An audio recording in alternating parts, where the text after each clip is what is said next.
All right, and I think we're live. Hey guys, what's going on? My name is Tuvas, and welcome to a kind of different DCS related stream. So, on the Eagle Dynamics Discord, sometimes just to have fun, I like to poke around with GIMP. I'm no really big artist or anything, but I do know some really basic stuff as far as photo editing is concerned. So what you see on the screen right now is what I use for my wallpaper. These are images I took in DCS, then edited in GIMP to create this kind of like 2x2 wallpaper that I use for my desktop. But if you notice, one of these are not like the other. So one of the things that I like to do occasionally is take two aircraft that can be found in DCS and kind of just throw them together. So in addition, for example, to creating screenshots like this, where it's very realistic, it kind of feels like you're in an aircraft following an A4 that's getting ready to land, or seeing a front-on view of the A4 landing with the resting hook being caught. Where is my... Yeah, here we go. With the resting hook being caught. And then there's also things like this low to the ground in the grass shot of a AH-64D with some filtering and things like that. It's kind of nice. Shot of the Harrier, one of my favorite aircraft in DCS. Tomcat, another great shot of the deck crew and things like that. Shot of the Hornet at a low angle on the flight deck. And then you get to weird images like this one. An AH-6 Little Bird with a little mashup of a couple of gal weights and the drum ammo, or the ammo drum of it just slapped into the back. Then of course we have the one we've already seen, which is a mashup of the AH-64D with an AV-8B. So you have the fire control radar at the top from the Apache, a second fire control radar offset 45 degrees in the mouth of the Harrier, as well as the TADS and PINVIS attached to the front nose of the Harrier, because this is a far superior sensor that's now attached to the front of the aircraft. You've got the tail of the Apache instead of the tail of the Harrier, as well as Hellfires and of course Stingers for air-to-air. So this is fun. And also, this is a little hard to see, but there's also the intake, or rather the FOD guard. I'm pretty sure that's what it is, a FOD guard. Just implanted into the intake of the Harrier. Then next, we also have the MiG-21 matched up with a OH-58. Oh wait, no, OH-58? Is that accurate? I feel like I'm doing that wrong. Is the OH-50... Hold on. OH-58? Yeah, the OH-58 Kiowa. So you have the sensor ball on top. You have the rocket pods for the Kiowa, as well as the rocket pods for the MiG-21. So this is a nice little mashup as well. And then, of course, the classic P-51 Hustang. So for today's session, as an honor to TJ, who is one of the usuals on the Eagle Dynamics Discord, and also per the request of AquaJ, basically, people have wanted me to throw together another mashup, and also want to see how I kind of go through the process of creating said mashups using GIMP. Hey Safmo, how's it going? Welcome to the stream. So today's session is going to be going over a mashup of these two aircraft. The Mirage 2000C, M-2000C, and the SA-342 Gazelle.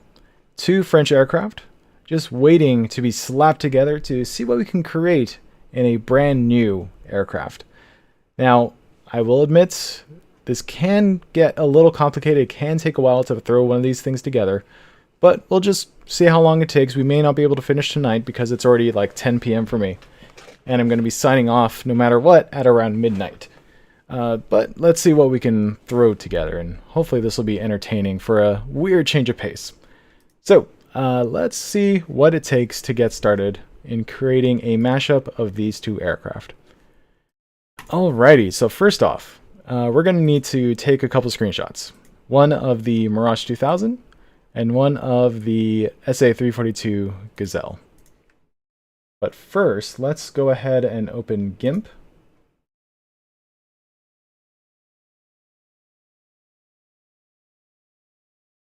And from here, let's just start things off by we'll do a 1920 by 1080. We'll make sure there is a alpha layer. I think there is already. There should be one already. Am I blind? Yeah, here we go. Alpha channel, now it has one. And let's just get rid of that. Okay, and now we'll save this as... Always remember to kick things off by saving... Yeah, we'll throw it into this one. By saving your project, just in case things crash. So we'll do this, we'll call this the... I don't know, we'll call this a SA-342M. You know what? I'm gonna leave this blank for now. Insert name. So we'll call this the SA-342M, and then in the comments, let me know what you think that the rest of the name of this aircraft should be. So like it'll be maybe a mashup of the name Mirage and Gazelle, or some variation of those things. So I'll leave that to you guys in the comments section. Let's go ahead and hit save. And now let's start up DCS and see if we can't grab some screenshots that we can use for the mashup. Go ahead and launch DCS and yeah, let's see what we can get.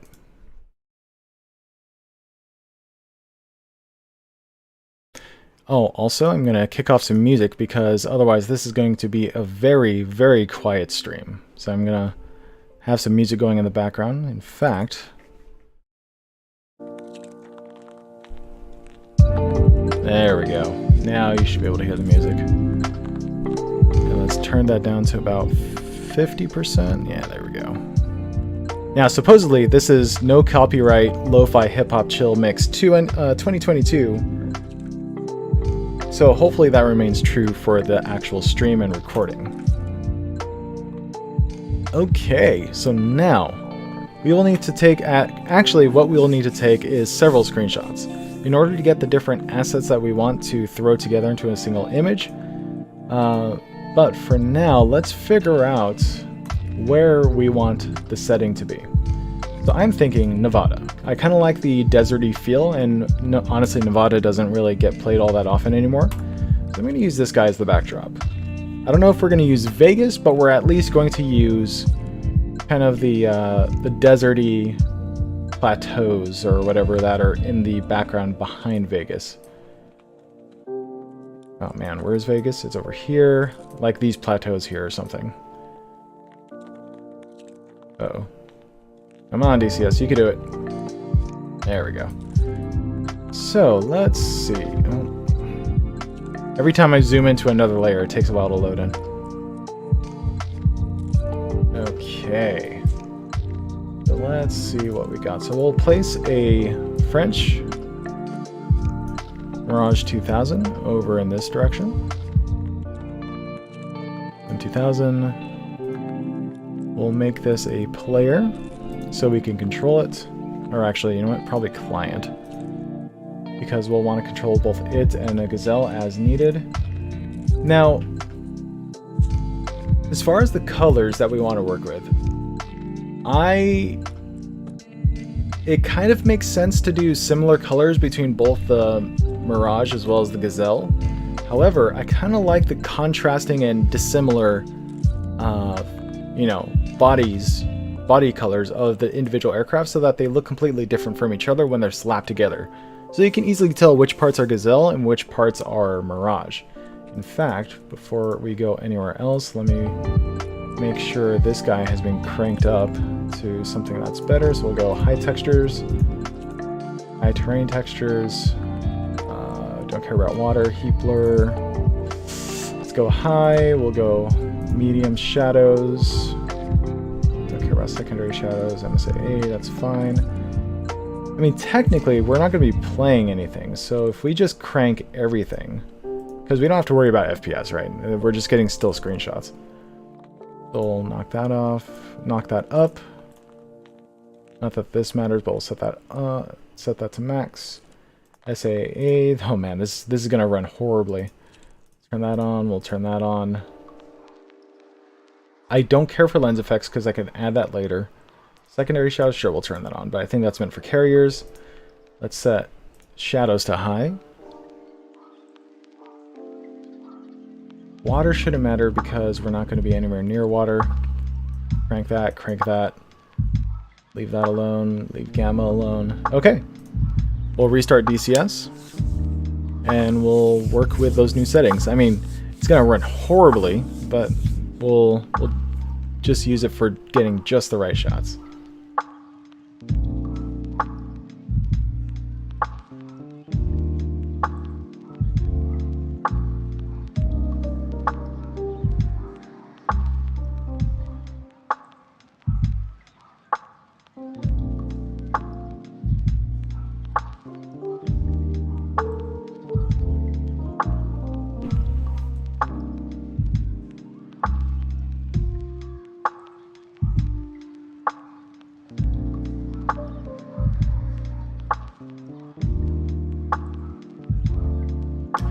Okay, so now that we have cranked up our settings, let's create a new mission back in Nevada. Oh man, tweaked my shoulder working out last night. Let's go and zoom back in, just north of North Vegas. We'll place, once again, that Mirage 2000. In fact, let's save this as module, oops, that is not what I wanted. Module mashup. Okay. We'll set this to French, or France. Make this the Mirage 2000. Oh, do I not own it? Oh, no. Dang it. Okay, well, that kind of sucks, but that's okay. We'll work with what we got. I forgot I don't own the Mirage 2. Wait, is this not the right one? There we go. Okay. I'm gonna say, I could have sworn I picked it up. Actually, what is the difference between these two? There's the Mirage 2000C and then the Mirage 2005. Oh, that's the more recent. This is the more modern version. I mean, polygons don't look very modern, but technically, I think this is the more modern variant of the Mirage. Okay. So like I was saying, I could go for tiger stripes for both aircraft, but I kind of like having different paint on the individual airframes so that we can easily tell the different parts, well, apart from each other when they're eventually slapped together. Interesting, it has the different flags. Let's see. So what can we work with? This is pretty cool. I kind of like the design. You know what? Let's start from the top. Okay, so this is the first one. Now keep in mind, I know nothing of the different liveries for a lot of aircraft. I don't know their significance most of the time. The only ones I know of are the Maverick and Goose ones. So, let's kind of go down the list and see which one looks the coolest, at least in my, you know, feeble opinion. This first one actually looks pretty cool. I really like the metallic reflections and overall just like paint scheme and design. Kind of like the green in the spine as well. Looks pretty cool. Let's go down the list. Next one, that's a pretty standard military ammo pattern. Same thing here, just with different flavors.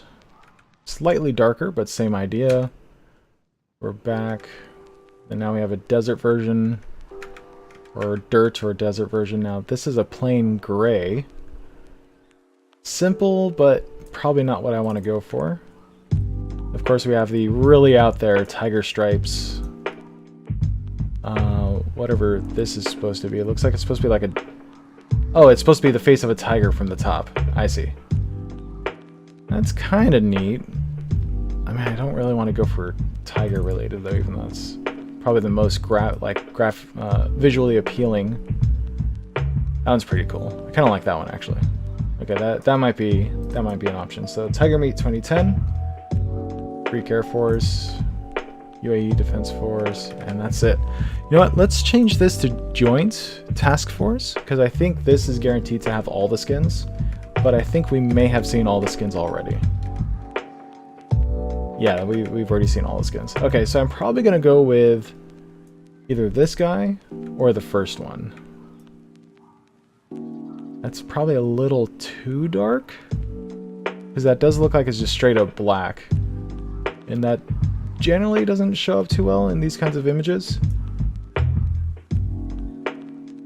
Then this guy actually looks pretty cool still.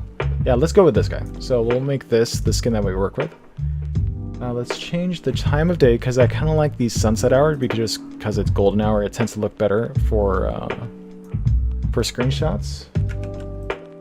Save, and let's see the orientation of the sun and how it kind of like shows off the silhouette of the Mirage.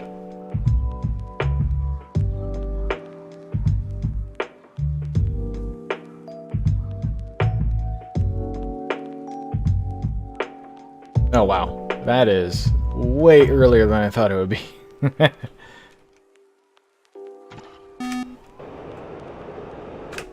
go and pause. Oh my god. Oh yeah. I can feel those frames chugging. We're actually at like 40 frames, but it still feels pretty bad. Okay, so it's a bit dark. It could be because of my gamma setting. Like if I were to crank this up, I mean, it's easier to see, but it's not quite a good effect. And this is without reshade. So this is without reshade, this is with reshade. Looks way better with reshade. Okay, so for now, let's ignore the time of day and the gamma setting. Let's see if we can find an angle that does the Mirage as much justice as possible. So ideally, we'll want to choose an angle that is best. So I'm thinking probably a left to right angle where you could see the Mirage's right side more. So kind of like this. But the question is, do we want... I mean, typically, backlit aircraft look best. When you get like a little bit of sun peeking through on like curved surfaces and stuff. So kind of like how right there along the spine, you can see a bit of the sun shining off of it. But this also kind of looks pretty cool. I get a little peek of sunlight through the canopy. Oh, and now the gamma is blowing out. For whatever reason, the game is trying to like auto adjust the light levels, and it kind of like thinks it should be super dark initially, and then it like recovers from that state like midway through the game. I haven't figured out why. So this actually looks kind of cool. I don't know if it's the angle I want, but I do like this positioning the sun. Oh, that looks kind of nice. But the question is, how much of this am I actually going to be using when everything is said and done? Because I have an idea of what I want to do with this, but I feel like where it's going to be the most effective is perhaps a below shot.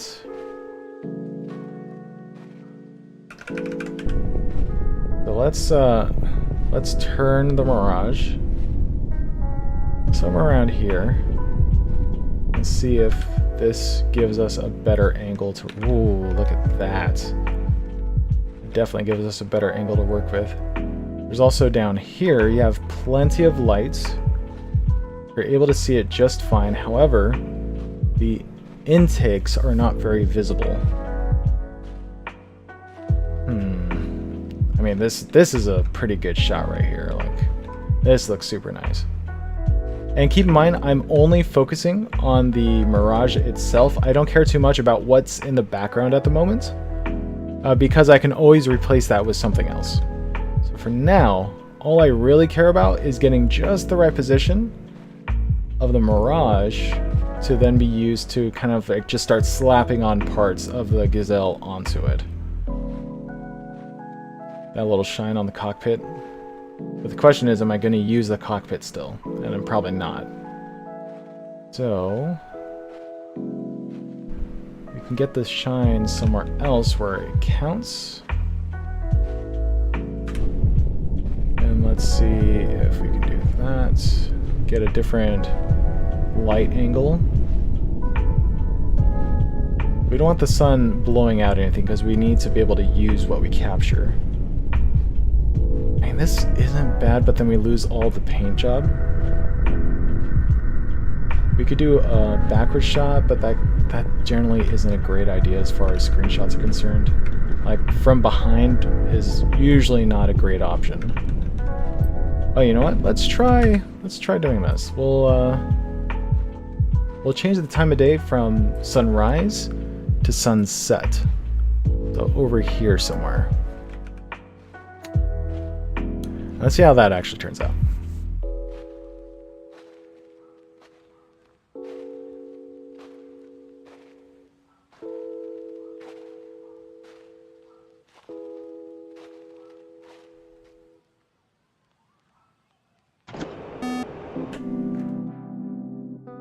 Okay, there is the sunset.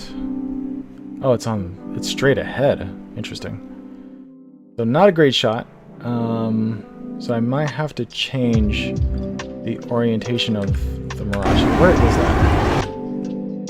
So I should be flying, yeah, I'm flying westward, which makes sense. Sun sets in the west. So let's turn the Mirage so that it goes north, like that. We'll get that kind of lighting condition.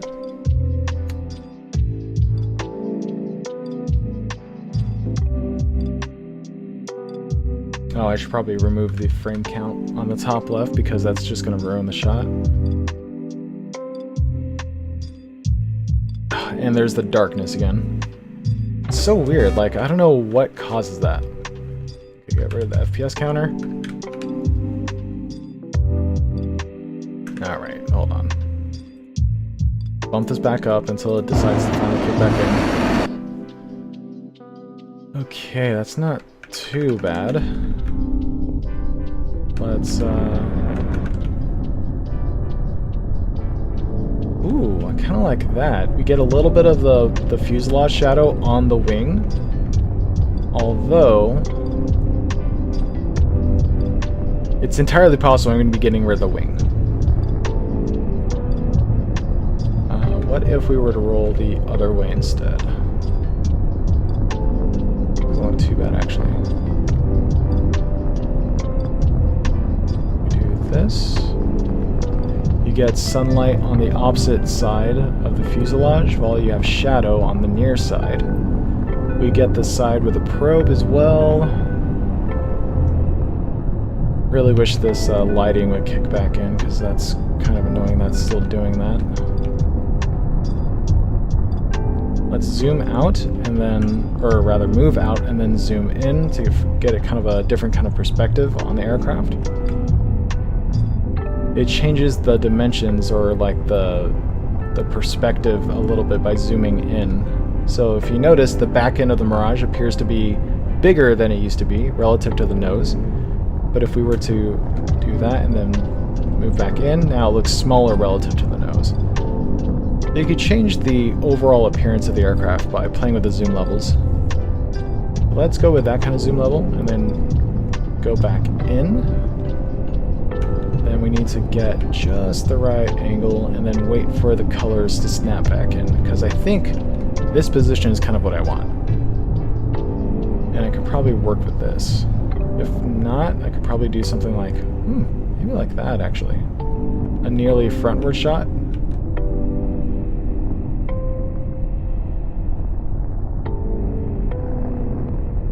Then we'll pause, go into external view. So we can get the perfect angle we want. And once again, it doesn't matter. The background itself doesn't matter. You only care about the lighting and silhouettes of the Mirage by itself. I don't know, man. Like a mostly front shot doesn't look too bad. It just need like a little bit of side shot, kind of like that, or like this. put it a little more closer to the nose for a frontward perspective, kind of like that. That's probably not too bad. Oh, and of course, I forgot it wasn't no longer attached. So something like right around here, I guess. Yeah, something like this would be pretty good. Zoom in. There we go. That's the colors I wanted. Well, now it's washed out, but let's drop gamma back down to 1.7. Actually, let's go 1.5, see if that's any better. 1.5. It's alright. It's alright.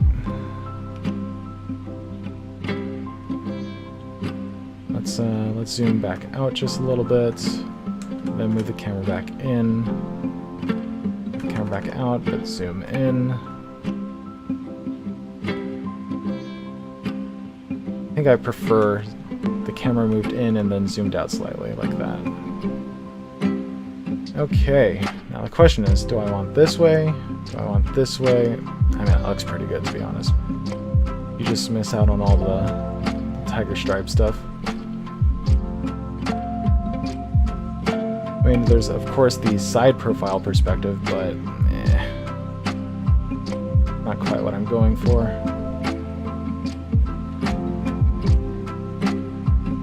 Let's go for something like, maybe something like this?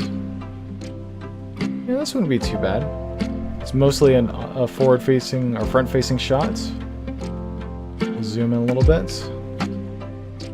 Yeah, this will probably work. Okay, so I think we've got the initial picture we want. And it's going to be this guy. So I'm going to take a screenshot.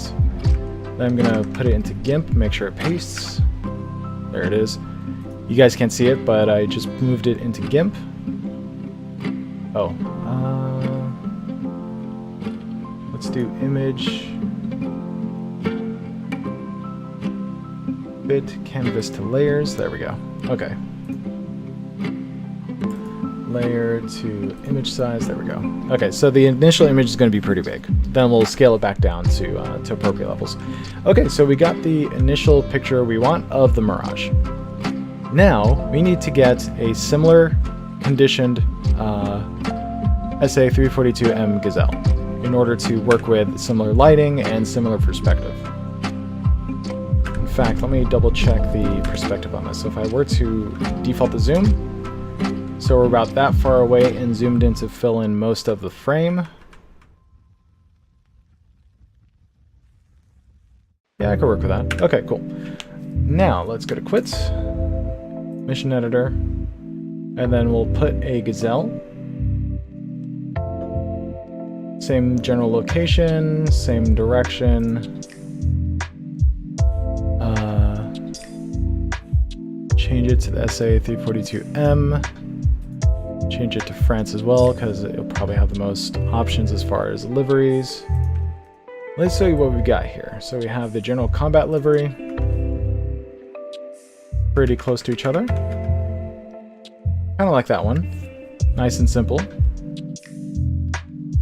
That 0 is really kind of messing up there. Oh, and there's the lighting kicking in again. You got tiger stripe, which I've already said I want to avoid. Another kind of like foresty camo. But I'm not really feeling the camo, and I want to stay away from the tiger. But because of that, we are left with really only one option, and that is this guy. I don't know the significance of this particular this particular skin. I know it's Portuguese. That kind of defeats the purpose of making it making a French mashup. Or maybe I'm just ignorant. Who knows? But I do like this skin more, just because of the color. So I could probably work with this. Now the problem here is the rotor blades. So for now, how can I get rid of those? I don't know if I can. I'm gonna have to figure that one out, because the rotor blades, I kind of don't want them to be spinning. Okay, well anyways, let's see how this turns out. We're also going to equip it with all the nice features. Sure. Well, actually, I kind of don't like that. Let's get rid of that. Actually, you know what? Let's get rid of the IR filter as well. Maybe. Yeah. Let's just get rid of the IR filter, or sorry, the IR deflector. Yeah. Let's see how this looks. So let's go ahead and change this to client so we can spawn in it. Reduce this to 70 so that we're not at 100% weight. And then save. Okay, yes, and let's go to start. All right, let's see how that turns out. Now remember,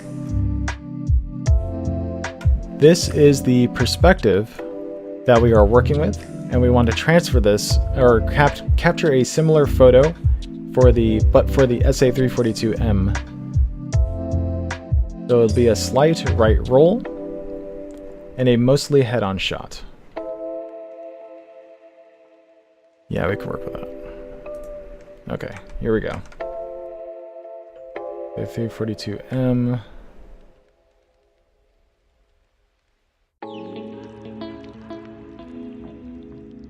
Pause. Wow, that is super low to the ground. Okay, so that's already an issue. So let's go ahead and mission editor. We're gonna increase the altitude as much as we can. Like, how high is this willing to go? 20,000? Let's go 15,000. Oh no, actually, I think this is at 6,000 normally. Yeah, there we go, that'll work. We'll just copy the same altitude. In fact, I think they'll be flying right next to each other for just a brief second. We'll increase the airspeed to as high as it can go. 130, 130, save. All right, let's see how this ends up looking. They will not be flying next to each other because they're just spawnable aircraft, so they won't see each other in the sky. They have to be controlled by a player.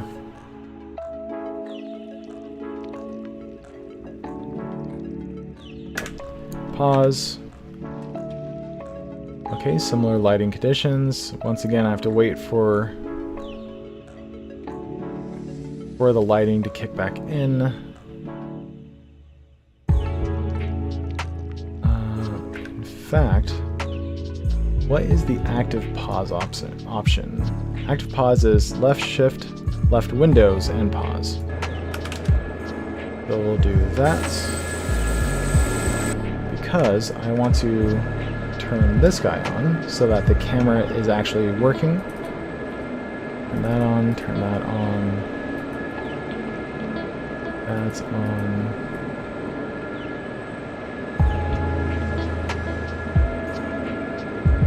There we go. Now the camera's facing forward. Perfect.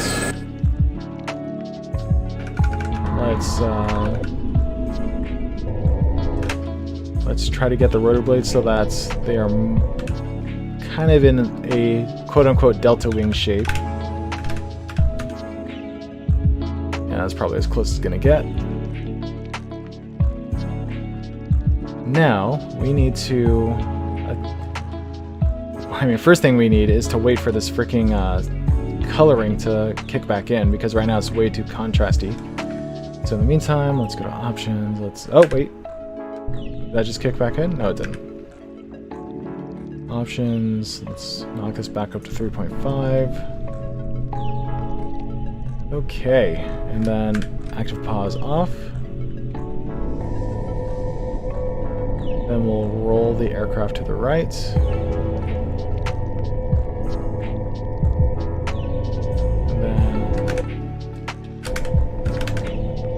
Pause on. Okay, now let's see how this looks between the Gazelle and the Mirage. So we have this perspective a little bit. So if I remember right, we were a little far out, probably about this far, and then we zoomed in so that it filled most of the frame. Of course, we have to keep in mind the scale of the helicopter versus the jet. Basically, what we're looking for is to match the sizes of the pilots between the helicopter and the aircraft, because we still want them to be realistically sized when they're mashed together. I think this is kind of what we want. Now, if I compare this to that, no. So So there's a bit more spine that's visible. So I'm alt-tabbing between GIMP and DCS. You can't see it because you're only looking at DCS. But I'm trying to angle this just right so that it matches the Mirage. Fortunately, I think the Mirage is just a tiny bit more rolled to the right. We're gonna have to unpause. So let's slow down time.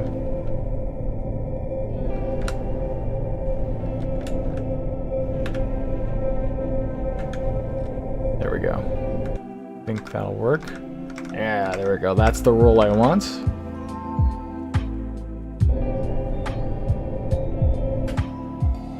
Then I need this to slow down a bit more. Somewhere around here is what I want the rotor blades to be at. Now, I'm just waiting for the lighting conditions to get back to how they should be.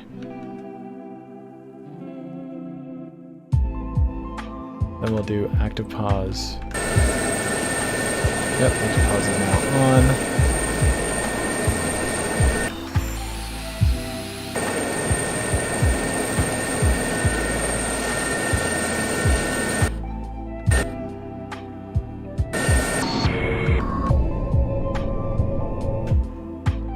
Yeah, right around here. Actually, you know what? Oof. I do like that sun effect. So just before the blade goes directly on. I think I just missed it. So right about there. That'll work. That actually looks pretty perfect. Okay, now tail to cockpit. Looks like it's going to be somewhere around here. So like I said, you can't see it, but I'm alt-tabbing between DCS and GIMP just to get just the right perspective. A little more tail. Somewhere around there. Yeah, that's looking pretty good. Let's zoom out, or face out more, and then zoom in to fill in the frame.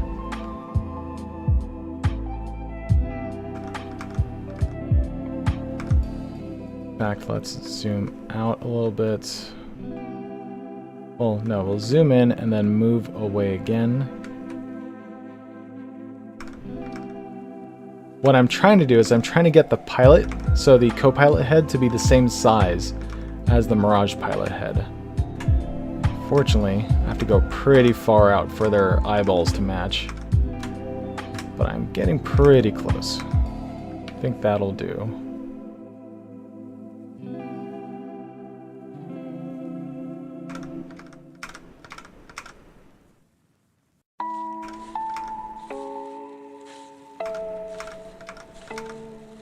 Maybe just a tiny bit more out.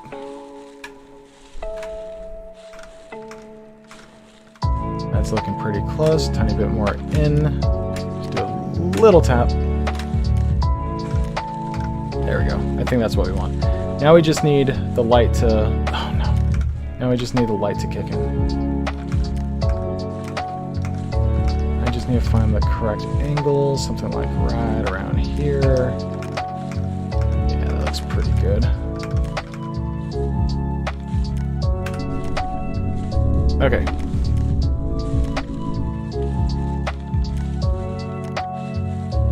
Then drop this down to 1.5. And figure out how we're going to get the lighting to work.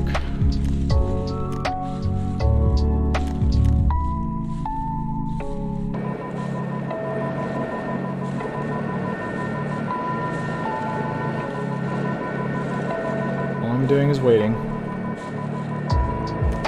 Because for some reason DCS still doesn't want to play nice.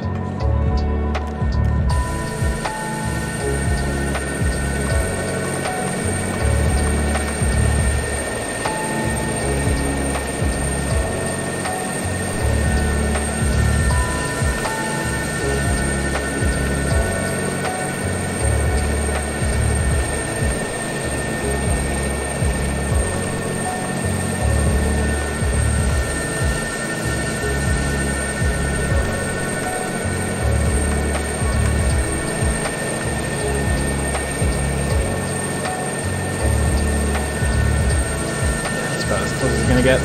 So like I said, all I'm doing is now waiting for the lighting to kick back in. I have no idea what the hell DCS is doing. It's just taking forever. Sometimes if I were to like F2 or F10, and then go back to this, or do like F11, and cycle through the airfield, sometimes the lighting will start kicking in. For some reason, it's just refusing.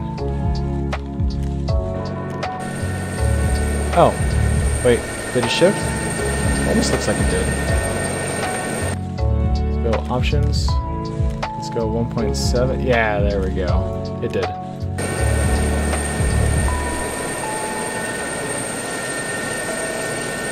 I don't know though. This color, I don't know if this is quite what we want. I mean, it could still work. Just, it's not nearly as, I mean, I guess that's kind of what I wanted, but it's not nearly as vibrant as what the Mirage is currently set to. So that is the angle of blades I want.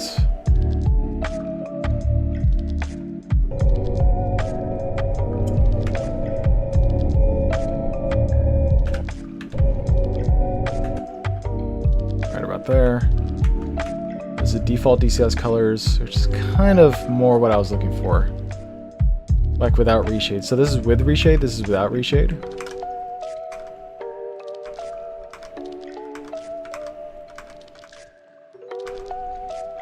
Yeah, I think I could work with this more. Okay, so we'll print screen that, and then paste it into GIMP. Now let's see what we got. Oh wow. Okay, hold on. I think I might actually need to zoom in a bit. Oh duh, because GIMP isn't in full screen. That's why it looks different. So I need to make sure this is 100% and then compare. Dang it. Okay. Yeah, I'm gonna have to zoom in way more than I thought. So first off, let's get the angle of the aircraft correct. So somewhere around here, a little bit higher up. Yeah, somewhere right around here. Now we need the pilot's heads to match. That looks pretty good. A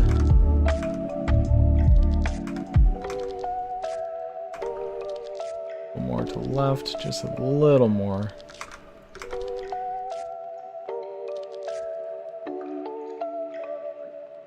Yeah, something like that.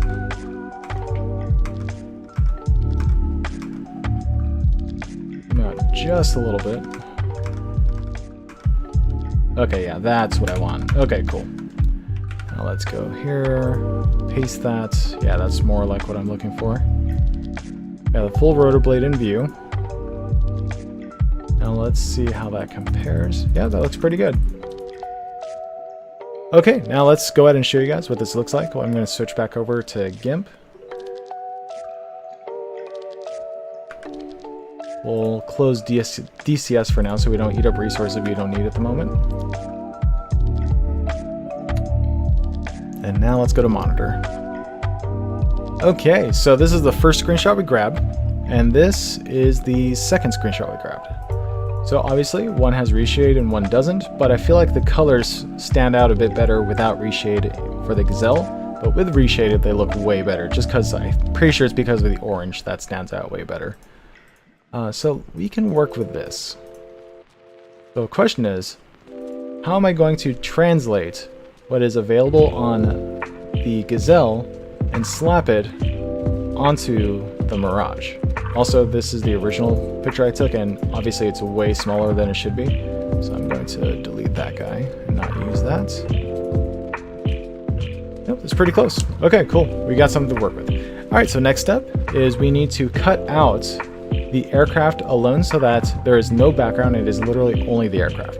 So we'll go through the painstaking process of masking everything out by using the lasso tool. If you guys know a better way of doing this, let me know. This is what I do because this is the most precise that I've been able to figure out. and sometimes I have to like zoom out to get a feel of what the overall picture is supposed to be.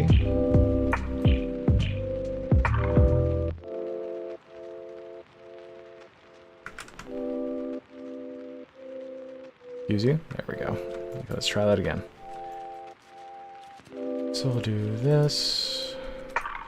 Now this by itself is a very boring, lengthy, and simple, like just mind-numbing process. All we're doing is effectively tracing the aircraft so that we can remove everything that is, or cut out anything that is aircraft and leave behind stuff that isn't aircraft. So basically aircraft versus background. You probably don't have to be this precise, but I like to be, because otherwise it's gonna bug me. For example, you don't need a perfect curve around, for example, these missile pods. But I like to make sure I've got everything I need. So we're just gonna do the outline. There's stuff in between, like for example, these gaps here that we'll get rid of eventually. But for now, we'll focus on... Really?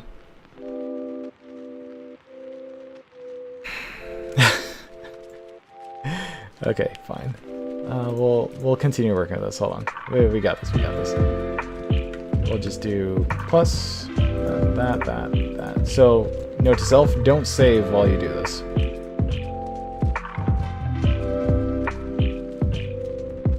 Sometimes you have to zoom out, zoom back in to identify what's actually background and what's foreground.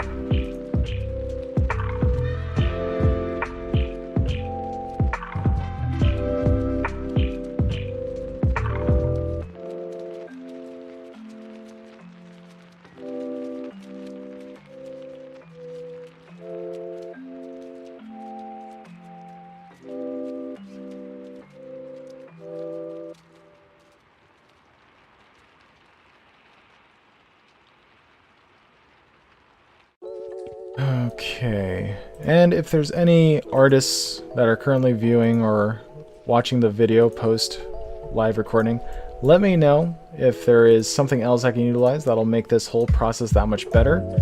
For example, the magic wand is potentially something I could use. However, I find that using the magic wand forces me to clean up so much that I might as well just trace it myself manually anyways to begin with. But if there's any little tricks of the trade that you happen to know and make this process easier, I would love to hear it.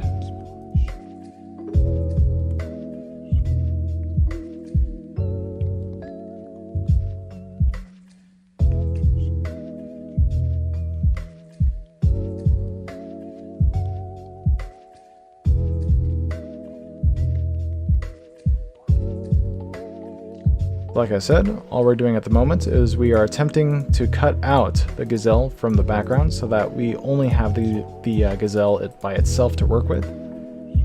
Then from there we can grab different parts of it to throw onto the Mirage as a kind of funky mashup of the two aircraft. And also, like I said before, we'll worry about these inner pieces at a later point.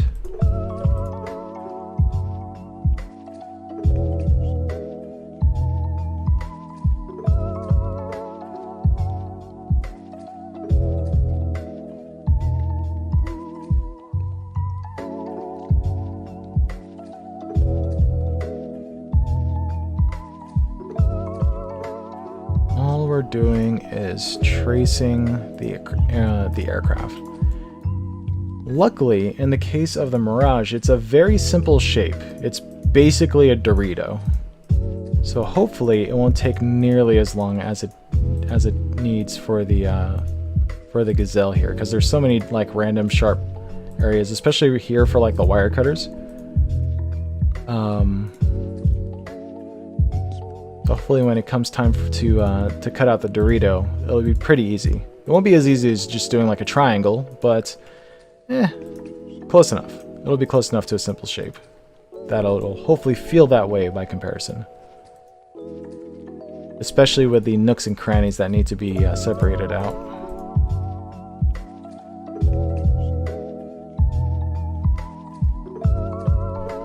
Also, I'm just doing clicking to work around these edges, because if I press and hold, I have to manually draw out things, and I'd much rather just click so that I can then go in and readjust that cutout as needed in case it's inaccurate.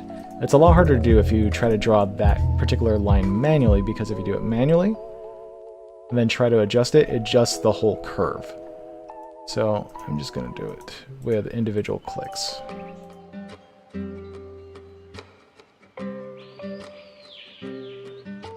There we go. What is this? This is another sled, so we definitely want this. We'll draw that curve. Sometimes it's faster to draw the curve. Like right around here. It's a little bit easier than when you start becoming less and less confident with your drawing abilities. You could just go back to using the lines. Go straight out.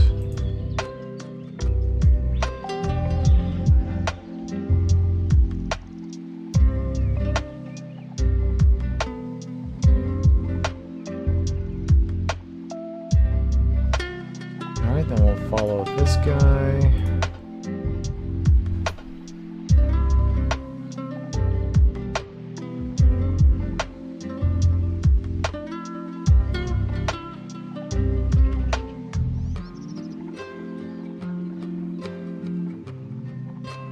Then we'll follow these pylons.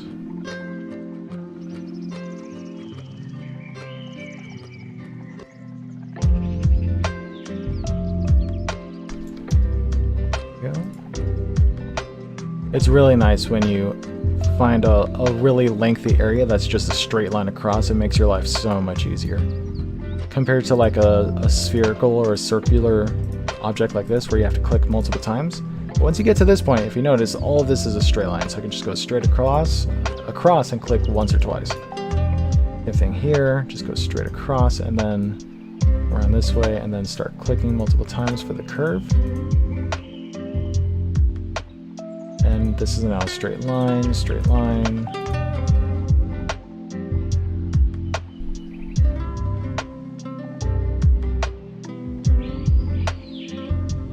Straight across here, up and over, straight across.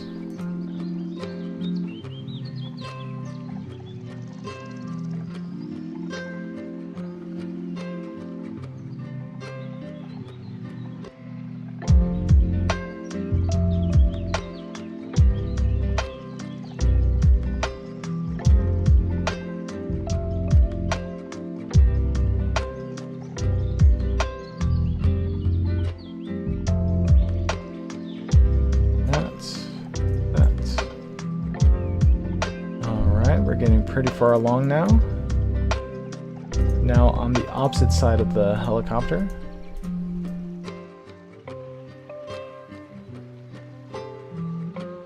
We're now on the targeting pod. I forget what this is called.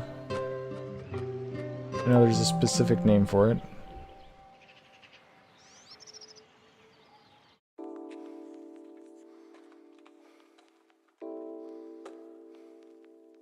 Kind of like how the ELINT pod is called the Phantasmagoria. This particular device is an IR and normal color sensor, or not color sensor, but like TV sensor. But the overall device itself has its own name.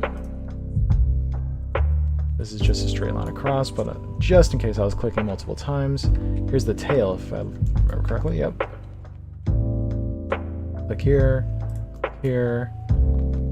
All the way up here, up and over, and then all the way down here, all the way across up until the the swash plate. I think that's a swash plate. And the other parts of the rotor assembly. Now, I'm going to avoid grabbing the blade of the rotor because obviously it's not really filled in, and the only thing that's actually filled in is the holding assembly of the rotor blade. And then we'll work on adding the blades back in at a later point when we have a solid blade to work with. And that'll be with a non-moving gazelle.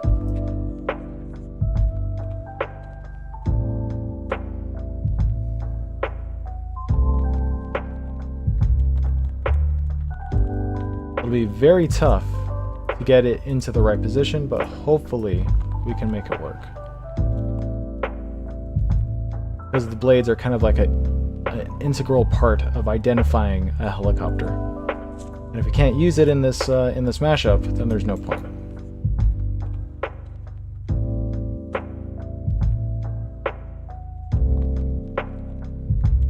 Okay.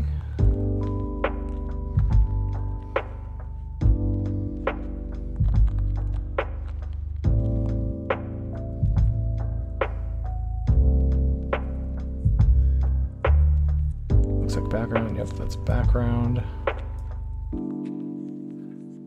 This way.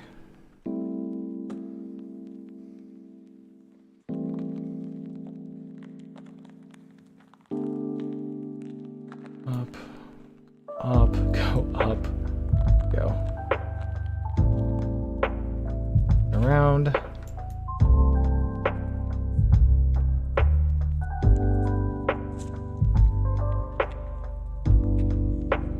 And just go straight down. Here. Over. Over. Alright. We're getting there, boys. We're almost done. Well, with the initial cutout, then we have to get rid of the inside parts. The little gaps on the inside. Okay, looks like this is the other rotor blade. We'll just focus on the assembly. There we go. Or sorry, the main rotor holding portion.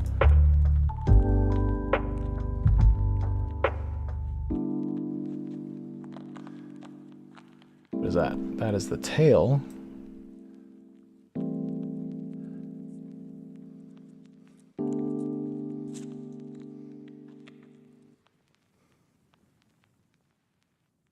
Okay, and then we'll go straight down. There. Back up and then over.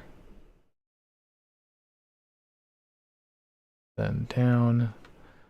This doesn't look perfectly straight, so we'll just go to here. Grab the pitot tube. Or whatever this is.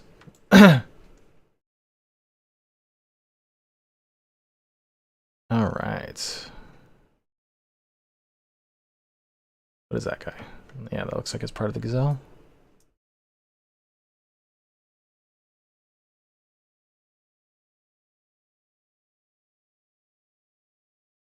Anyhow, this kind of... What even is this? I don't even know what this is. Almost looks like another place to store, like, or attach weapons or something, but I really don't know for sure. Like, maybe it's for, like, the door gunner.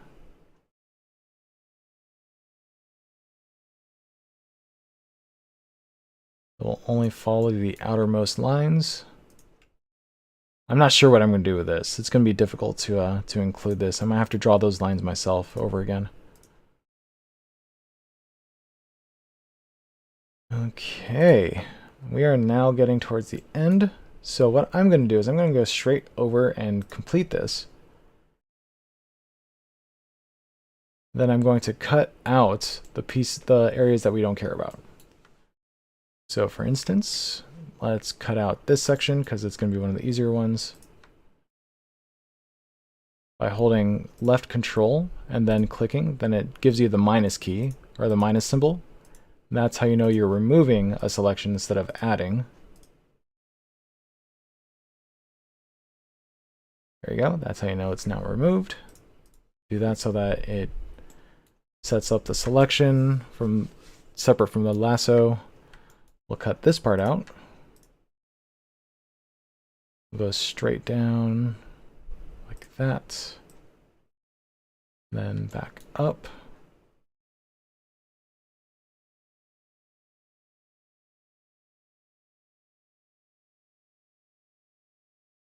And do this. This doesn't need as much because the body is basically right there, so we'll only do this much of a cutout. Alright, what's another gap that's pretty obvious? Like these guys here. Get rid of this.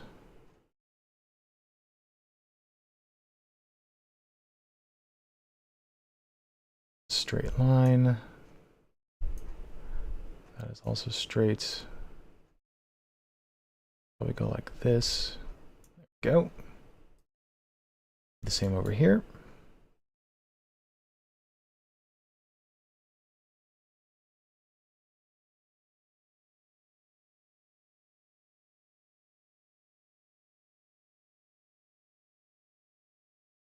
Strange.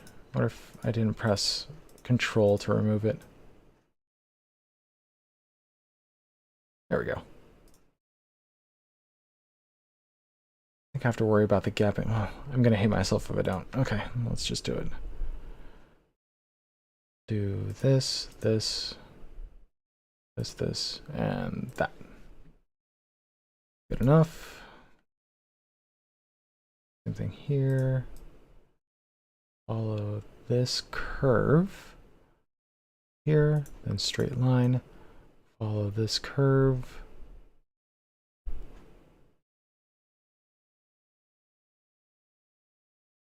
Okay, so that's now cut out. Let's get rid of these guys. That looks like it's part of the background, so I'll ignore that.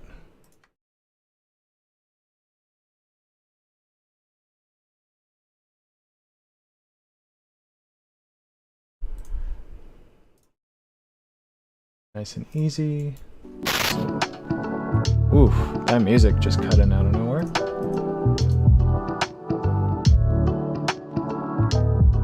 that. And then just a tiny little gap here. Something like that. Okay. Now where else? Technically, those are gaps, I think. Actually can't tell. They kind of look like they are. So let's get rid of this.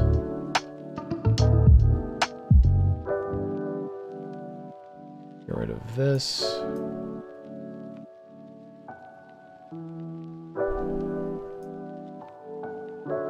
Get rid of this.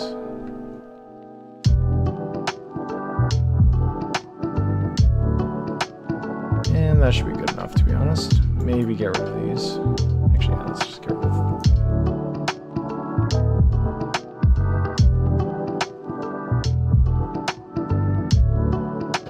that, roughly. Yeah, it should be good enough. Okay, and of course these big chunks over here. Well, there's also this.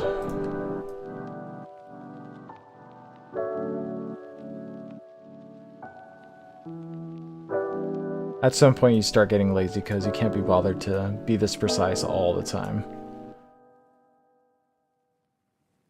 Yeah, I don't know how I'm gonna really get rid of these guys.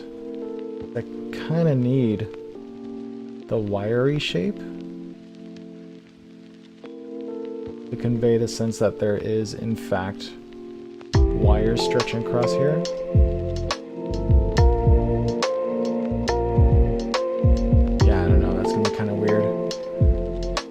Leave it at that for now. Same thing with this.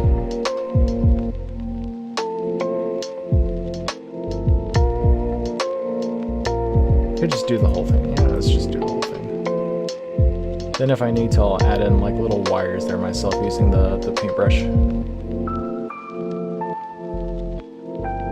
that. Should be good enough. Of course, this.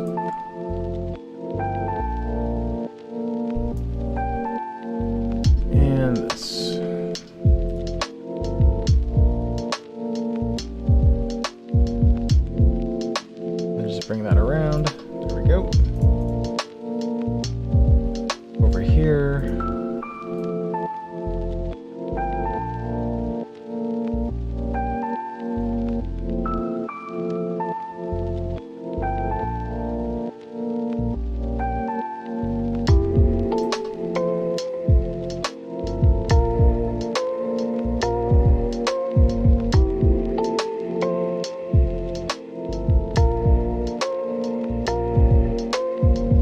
Kind of funny, there's all this work being done just for like a quick laugh of an image. Like it's literally just one image. It's not even a module you can fly or anything like that, nothing fancy. Literally just a doctored image, a little mashup, just to get a couple laughs, a couple lulls. And then I'll be done. All this work. Is it worth it? Probably not. But it's still kind of meditative to do as well. Helps your mind get off of things. You're not stressed out about trying to fly an Apache or trying to complete an objective. You're literally just tracing. That's all you're really doing. Going back to the kindergarten days. Which, fun fact, I just recently learned, is a German word. Kindergarten.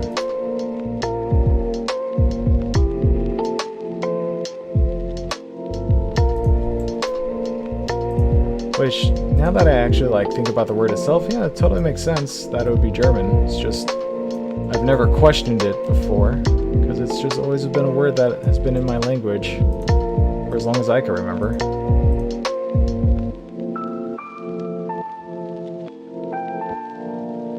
And to be honest, probably has been in our language since before I've been even alive.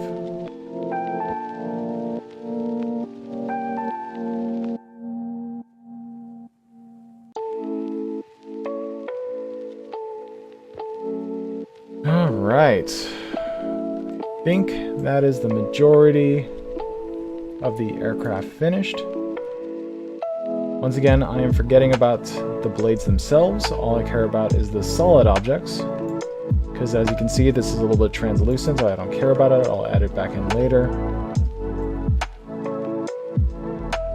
That's fine. Is there any other major gap that I'm forgetting about? I don't think there is. Okay, cool. So let's go ahead and copy and then paste. Create a new layer. Then let's just see how that looks. All right, not bad. So that is what we ended up with. It's a nice little cutout of the aircraft by itself. No background, no nothing, just the aircraft, and also obviously no blades. Not bad, not bad. So this is now complete. Let's move on to the Mirage, which once again, because it's a much more simple shape, we don't have to worry about nearly as many gaps like this. So let's go ahead and knock this out really quick. Let's also save before we forget and lose all our progress. So let's grab this straight across. Airplanes are so much easier in this regard, unless there's something weird like the A-10, where there's a bunch of little twists and turns and stuff, gaps between the tails and elevators, rounded engines, things like that.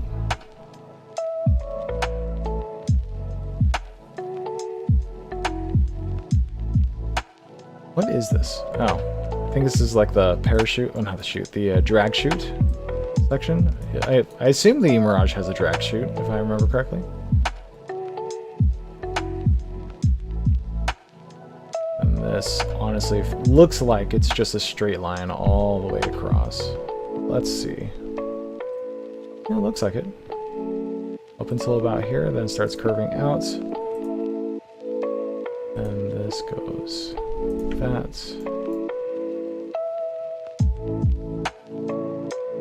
Go here, then here.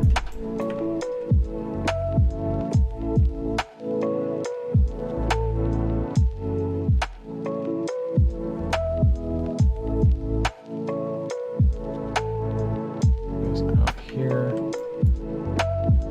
Curve this around.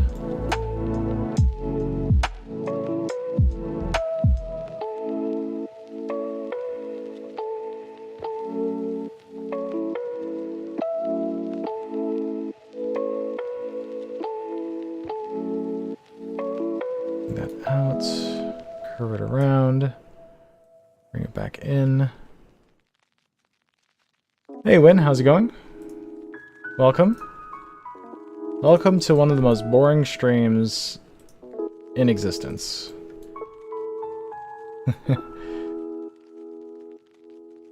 This is literally just me trying to throw together a mashup of two aircraft using GIMP. I'm not even really that much of an artist. I just know really basic stuff with GIMP. And there was a couple requests in the Eagle Dynamics Discord for me to show what I do to create aircraft mashup images. So here I am, just live streaming the whole session.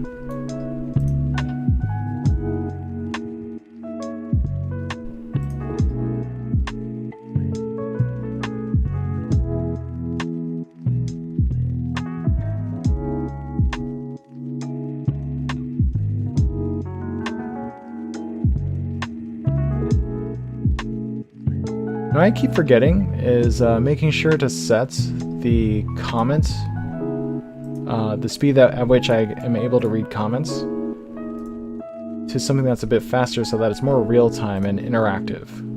Because at the moment, I feel like by the time someone says hi and I get a chance to respond, they don't quite hear my response in time. Like there's quite a bit of delay between them speaking or typing to me and then me actually noticing. And then, you know, acknowledging via the stream.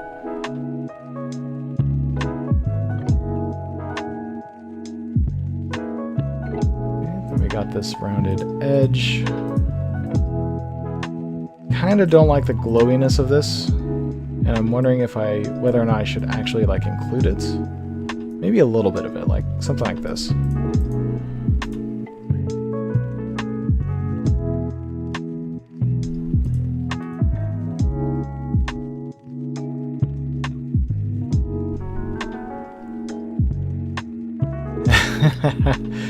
That is a very, very old past life.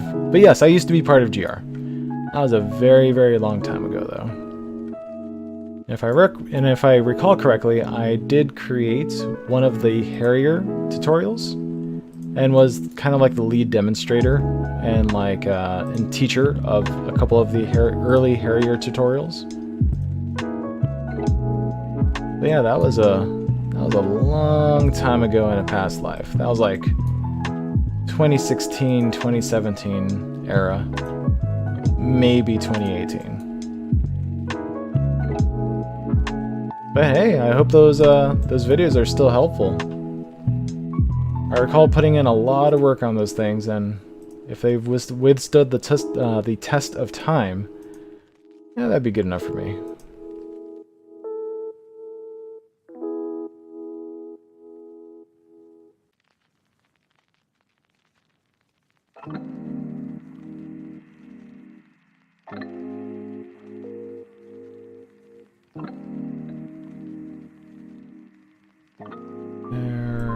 There.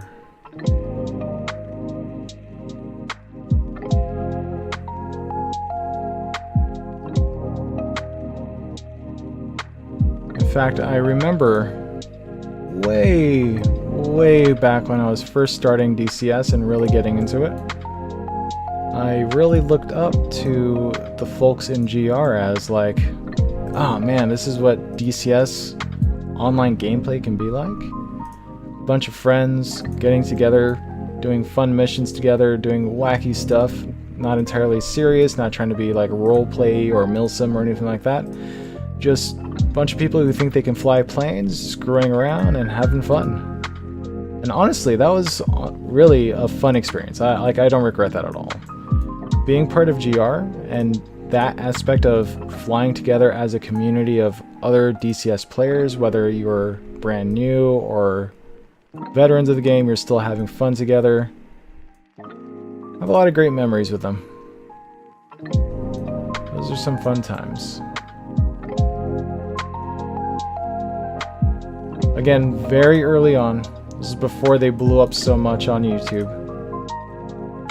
I mean, they were pretty popular back then, but oh man, they have such a big following now. It's crazy.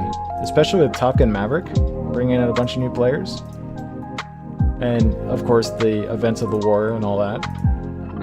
Getting people interested in aviation, especially with the Ghost of Kiev and all that. Of course, that's kind of old news at this point, but still. Legends, if they don't, even if they're not actually true, still inspire. And it's cool to get more people into aviation, into the or rather interested in aviation and military aviation.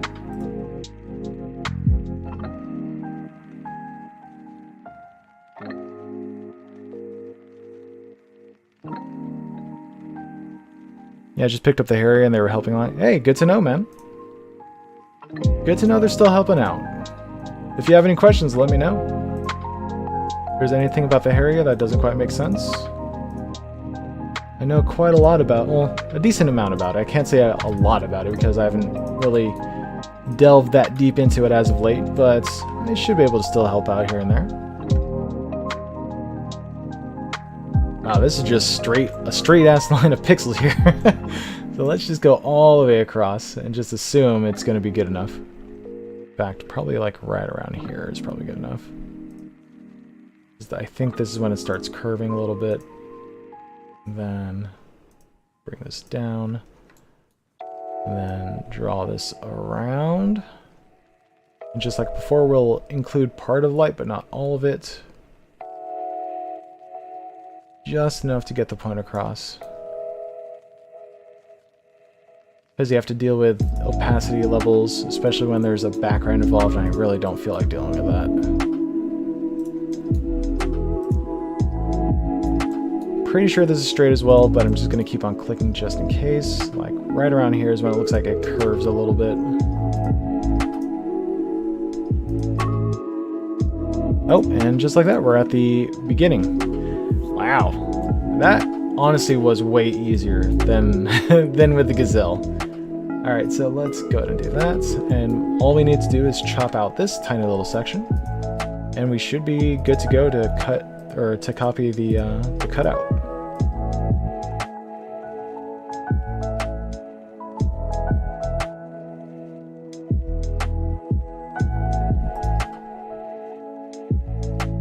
There we go. All right, not bad. So we'll copy that, we'll paste it, create a new layer. Now let's review. Not bad looking. We'll layer to image size.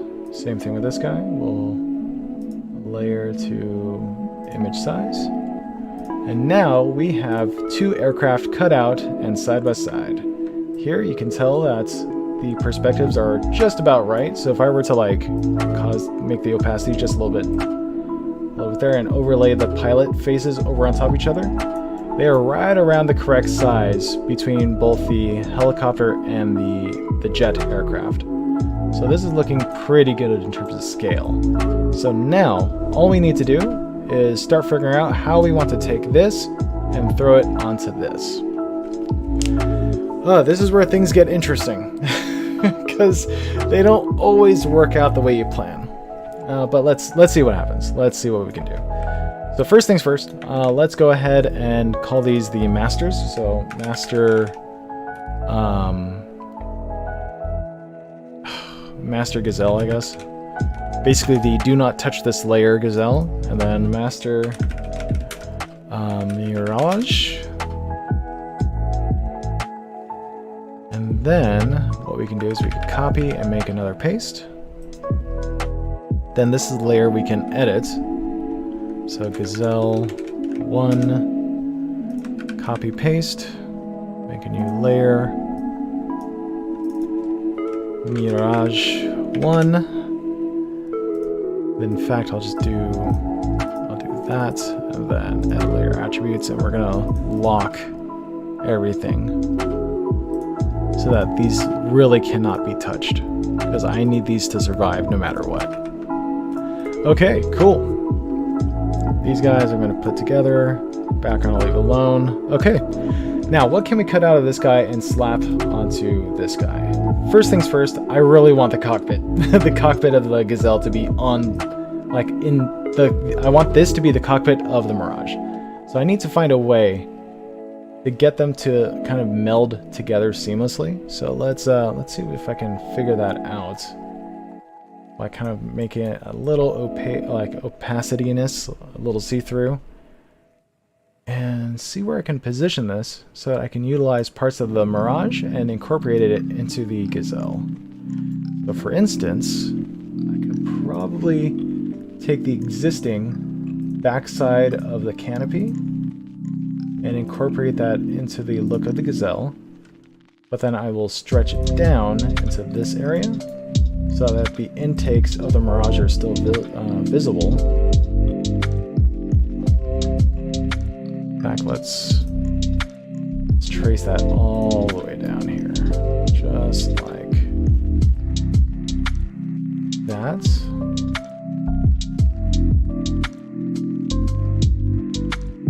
Now the question is, where do I stop? I think I should have stopped a little while ago. So something like...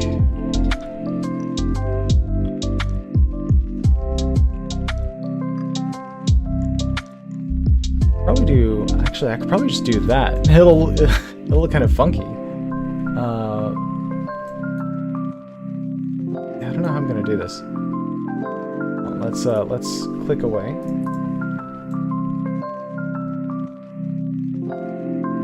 Okay, so we'll play with this first. We'll see what it looks like with just the Mirage cockpit, but with the Gazelle pilots. It'll look really cramped, but it should look kind of funny, at least initially. We'll just follow this line. Doing this, doing that, doing that. Again, this is just to experiment and see what we end up with. It'll be a very intimate cockpit because I think as is the Mirage cockpit is very tight. Now imagine getting 2 people into it. It should look pretty funny.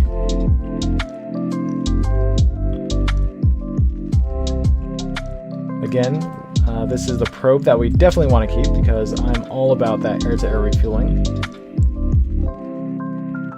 Let's make sure we cut this out appropriately. There we go. Then we'll go up this way. Well, should I include that? Yeah, maybe let's see what happens. Let's see what happens first. I do kind of want to keep this around if it ends up working. So we do this, we'll include that, and now we'll inverse. Oh, first let's do this so we get the selection, inverse, and then delete. And then let's see how that looks. That looks so weird. One, his head is partially cut out of here, so I feel like we'll need to keep a bit of the bubble canopy of the Gazelle so that it kind of like protrudes out this way. So maybe like this and then comes back around into here. So let's get that back. So let's do this and let's probably do something kind of like that. And then we'll kind of include the Gazelle-ness of it. In fact, we could probably do something like this. I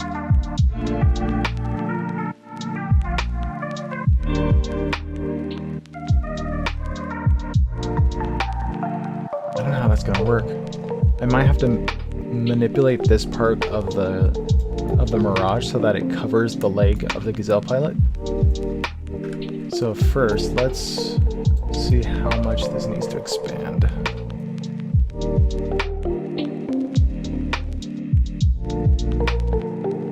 I could make it so that this canopy comes around like this, and then it becomes Mirage.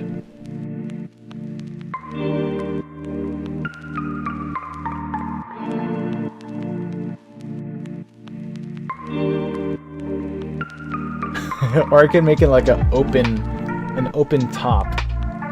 Oh, that'll be perfect actually. All right, so we'll continue with this idea, but we're gonna cut out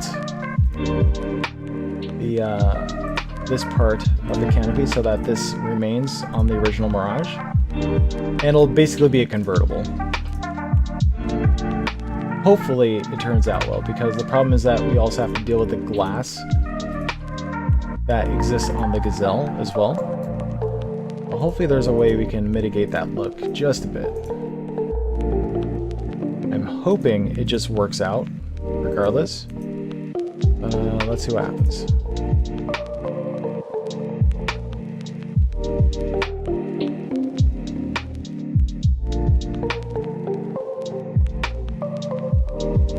Oh wait, what am I doing? That'll be fine, that'll be fine.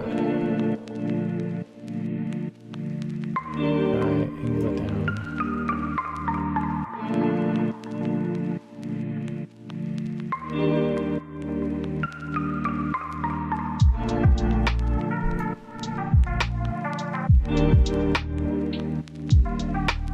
Okay, so now that should oh no, it didn't work. What am I doing? Make sure this works. I have to include it? Is that what's happening here?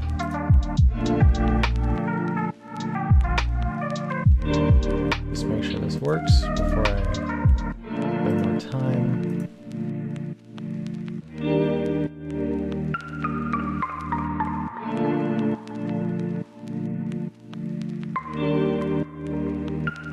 Yeah, there we go. So I have to include, not exclude. Okay.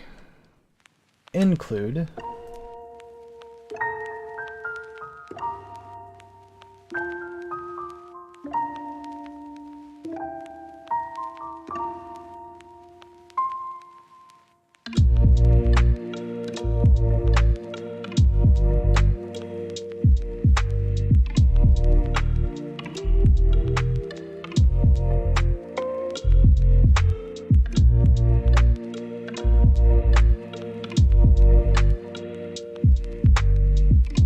The more clicks I do, the more curved this particular section will appear to be.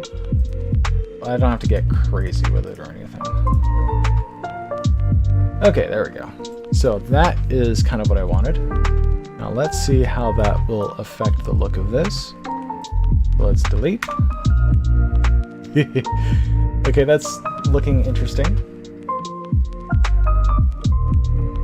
We still kind of get the glassness of the gazelle canopy, but I need to cut out this section so that there's still pilot head here, as if it's sticking out the side.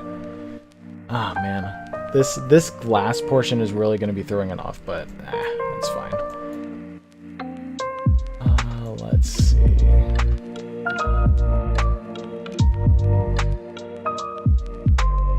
See if I can, like...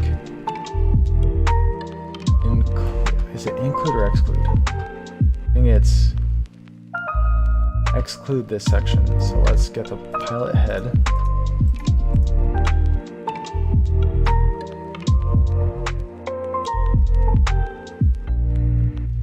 And shoulder. This will be funny.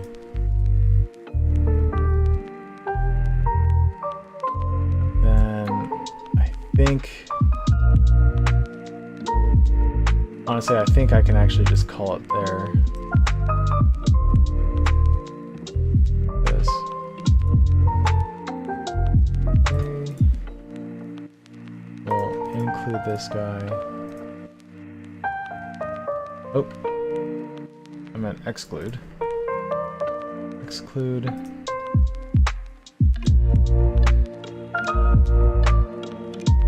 And then include all of this again.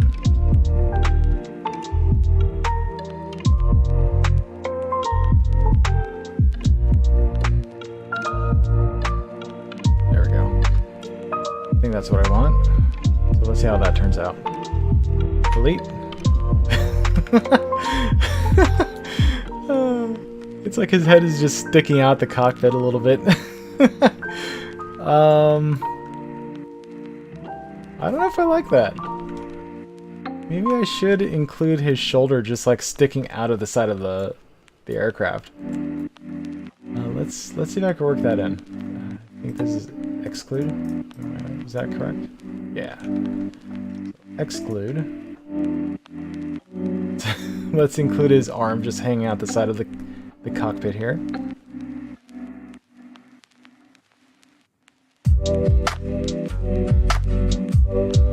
Then we'll just kind of do that. See how it looks like this. Alright, and...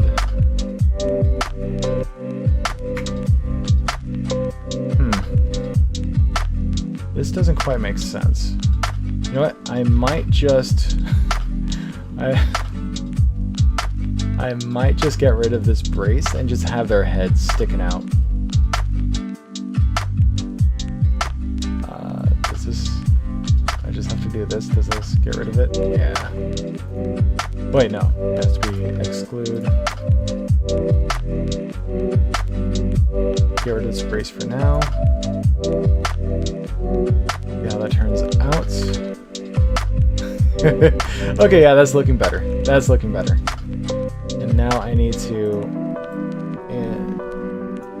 try to get this guy's arm in and still have it look like an arm slightly, even though I'm including parts of the canopy. Did I include his leg? Nah, I think that might be too much. Let's do that.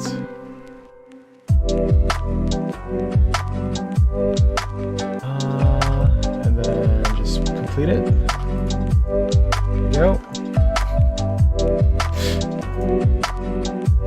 You're a little confused on how to change the laser code in the Harrier? That's pretty easy. What are you trying to do so far by doing that? Oh, right. I need to exclude this though. Oh, damn it. No, I lost it. Okay. Let's do that. Increase the opacity.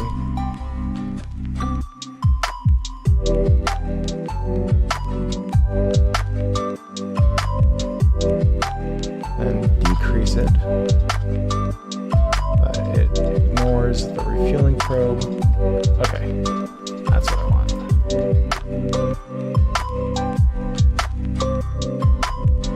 Let's iron this out.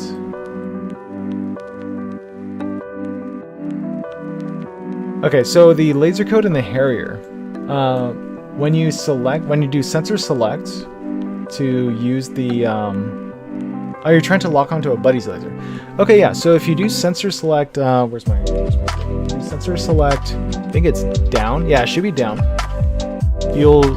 Pressing it once will put you into LST, which is laser spot tracker, and then pressing it a second time will switch to the dual mode tracker, to the ARBS, the ARBS targeting system, so the TV. What you want is the LST. So when you press sensor select down once, that'll take you to the LST page. And from there will be a button you can press on your MFD that says code. You click that button, and then on your upfront controller, the keypad that's in front of your, center of your cockpit, in front of your face, that will light up and say 1111. The default code does not work. That's just kind of a stand-in. Even if a laser code could be set to 1111, it won't actually track anything as far as I'm aware. So what you need to do is, say for example you want to use 1111, you'll have to clear that code and then re-enter it, then press enter. However, in your case, I imagine you're not trying to use 1111, but instead you're probably trying to use like 1688 or 1337. So at that point you press code on the MFD, and then that will light up the number on the UFC, which is the front keypad. And then from there you just type in four digits, for example 1337, hit enter, and then that will be the laser code that 1, you are looking for, 2, you are lasing yourself, and 3, where your weapons are going to be going if you're using laser guided bombs or Mavericks. Alright, let's go ahead and see how this looks. Oops. Oops. And delete. Ah, man, I wish this ray of light wasn't here, because otherwise this would have been perfect. I wonder if there's a way I can, darken it a bit. Just select this portion and just make it, browner or something. Is there a way I could do that? Can I, follow this and then just make this portion brown, like a muted brown? I could probably do something like add a layer, fill this in with this color, right? Fill that in with that color. Then change the opacity. No. Do that. How does that look as is right now? Not too bad. Could be better. But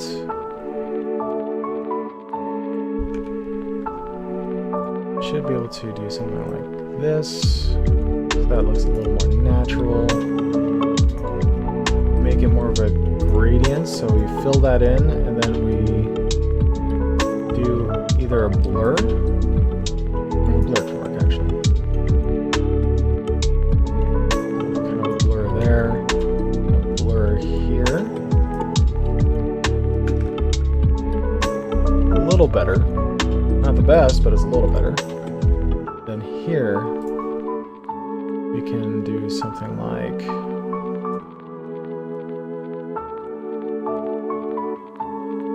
this color, fill that in, and then only blur the edges on the outside of it. Yeah, toned it down just a little bit, just good enough to make it a little more believable. I mean, there's still this part here that's a little, oh, you know, I wonder if I could just blur like that. Size, spacing, hardness, let's drop the hardness. I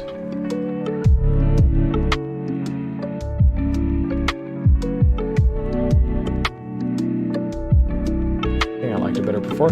Okay, that'll be good enough for now. So, so the cockpit looks like this. I think I'm gonna chop out more of the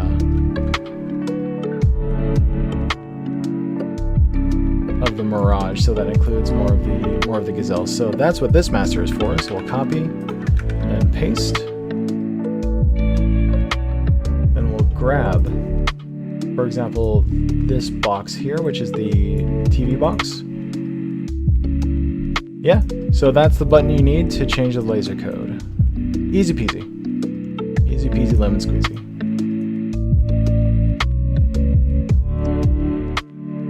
Let's do something like this for now and work with it. Grab that guy. Then paste again. Wait, did it not? Oh, it's over here for some reason. Then we'll do, just line this up with where we need it. Around here.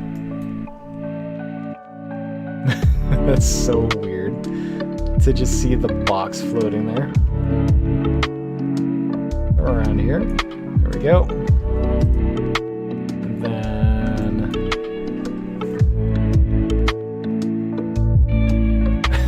it's so weird to see them chilling there. I just wish this metal brace wasn't here. I might be able to get rid of it, but that might be more work than it's worth. I mean, that's pretty funny enough as is already. Okay, so there's the dual cockpit Mirage. Hey Nathan, how's it going? Do you have a community server that I can find? So I personally do not. However, I do know of one that's really welcoming and friendly, and that is the Hoggit community server. So Georgia at War is a fantastic server that is PvE. It's a great way to get into DCS and fly with other humans. Without having to interact with said humans, because I enjoy flying alone, but I kind of like the world to feel like it's being lived in. So what I tend to do is I just hop onto Georgia at War by myself, so that I can get the experience of other humans flying around. However, I can just go off and do my own thing, which I think is really nice.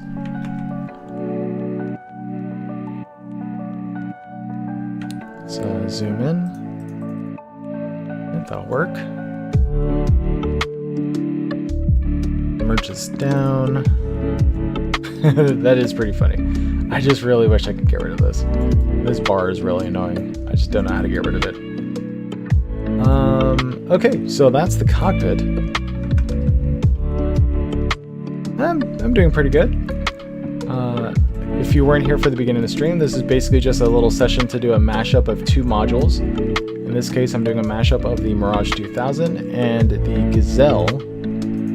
And I kind of want want to chop off the wings of the Mirage. So I'm gonna like follow this contour here, and then this guy here, but get rid of the wing. Yeah, let's do that. I think that'll be a good way to go about this one. Get the Mirage. And just keep in mind, a password is required to join the server. So if you don't know the password, it's Hugget1FW. Another place you can find the server password is by going to the Reddit, the subreddit for Hugget, which is reddit.com/r/HOGGIT or Hugget. And in the info section on the right-hand side of that particular subreddit, you'll find the password to the different servers, which are all the same password. So they have training servers, they have the Georgia at War server, they have the Persian Gulf at War server. But in general, they're a pretty good group of people.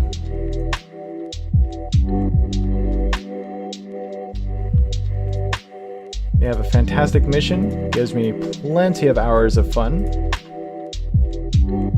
At least when the conditions are right, because they do like to use weather that is similar to the real life Caucasus region. So for example, if it's raining in the Caucasus, they'll make sure that the mission is set up so that it is also raining. If it is, and also throughout the day, they tend to switch between day and night cycles. Oh, that looks so weird. Now the question is, if I chop this off, should I include this section here and then just kind of go along this way? That'll probably make the most sense. Yeah, let's just do that. We'll chop this off and just follow the contour along here.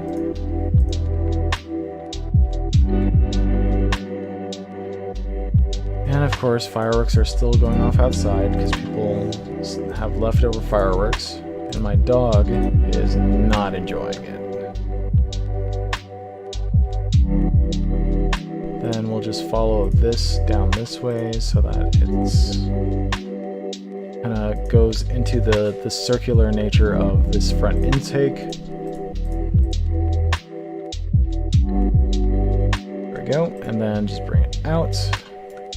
Then include the wing. There we go, and delete.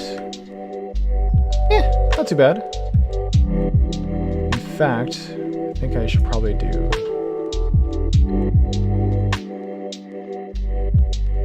like that more. Then delete.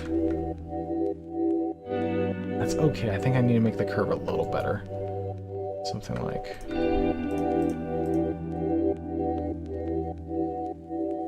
Oops. Like this. And kind of merge into this guy. Hopefully that's better. Yeah, that'll work. Okay, cool.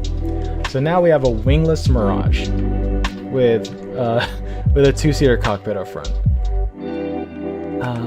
And notice, because of the lighting conditions, the sun position on these guys' face matches the sun position on the fuselage. So it's a little more believable in that sense. It's just that it still looks like there's a canopy here, which honestly I'm a little tempted to just work that into the design. I just don't know how I would, because it's a far different canopy.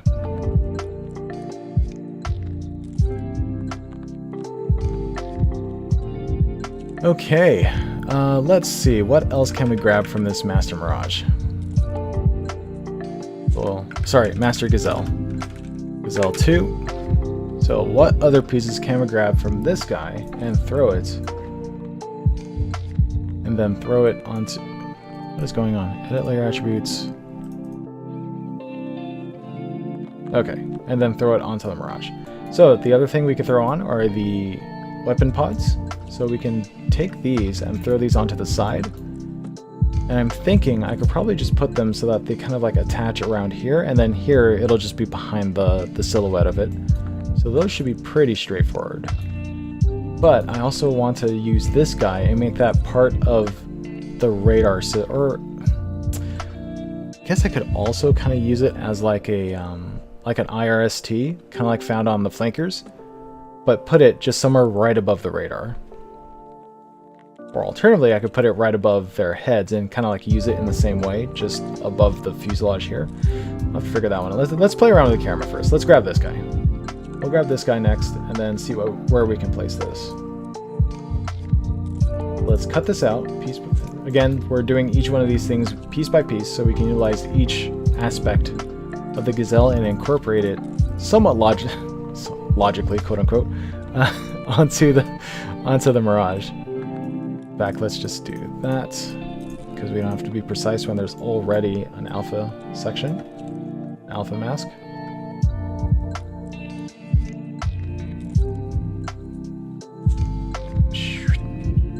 Is that a mount? That looks like a mounting solution. Let's include this because this is kind of neat that this is what appears to be a mounting system that we can utilize.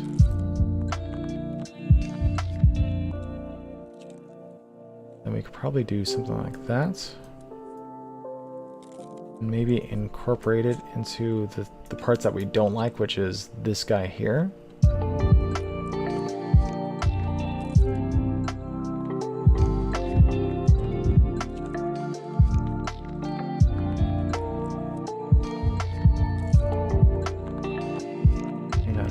Bring that around. What is that? That's just the backside.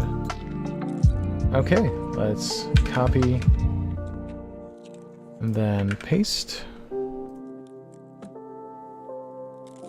Now let's see where we can drop this guy. Theoretically, I could put it here. That would make some quote-unquote sense.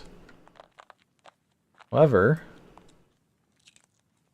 the perspective is just a tiny bit off for that, and also kind of want it to like meld into this section here. Let's put it right around here. Let's change the perspective just a tiny little bit. Do that, change the perspective. Like, oh boy, this is actually going to be a little hard to do. Stretch it slightly.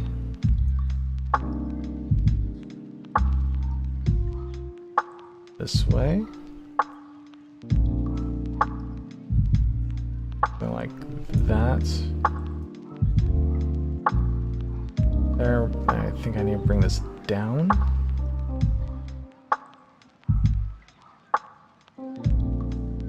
That maybe? Yeah, that looks... yeah, it looks better. Yeah, I think that looks better. We can do that. Yeah, that looks a little better. Okay. I don't want to manipulate it too much, then the pixels start looking way off. Have a great rest of your stream. Yeah, no worries. Thanks for stopping by. I hope you enjoyed it, despite it being like definitely not DCS. It's a nice little change of pace. But yeah, thanks for stopping by, man.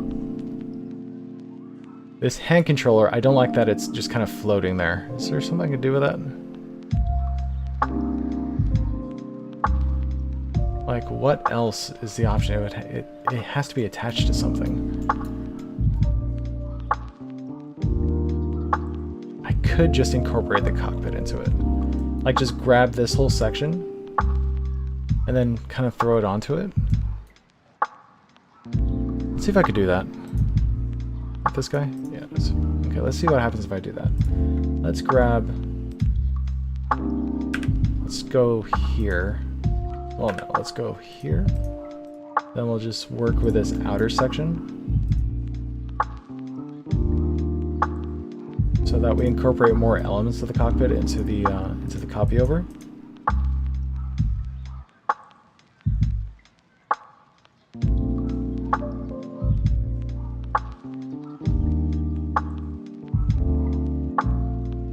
Then don't worry too much if there's already a layer mask in that area. Did I include that? I feel like I should. That. Then I don't have to be careful for this. I do have to be careful when I start including the landing skids, which I feel like I should incorporate somewhere. It's just going to be a little hard to, at least in a position where it would be appreciable. Okay, so let's just grab the whole thing for now and see what we can work with. Worst case, I just cut off their legs and not worry about it. In fact, this is, I think, the frame I want to work with. Let's move this guy over here. This guy here, and all we'll do is follow the frame up in this direction.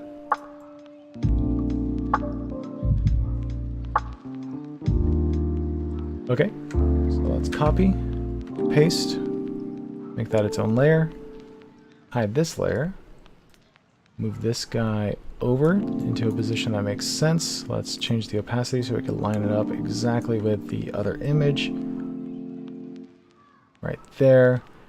And now increase the opacity so that we know what we're dealing with. Okay. But one thing I could try doing is repositioning this so that it kind of like works itself into this guy somehow. I don't know how I would do that. Well, let's see what happens.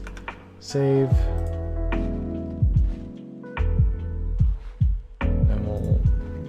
This.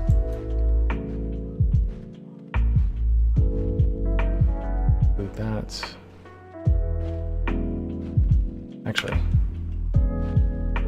I don't know how I, oh man, I don't know how I would deal with that. I feel like I need to only work on this and somewhere around here. Right, and then let's hit transform. See if we can kind of push it up that way.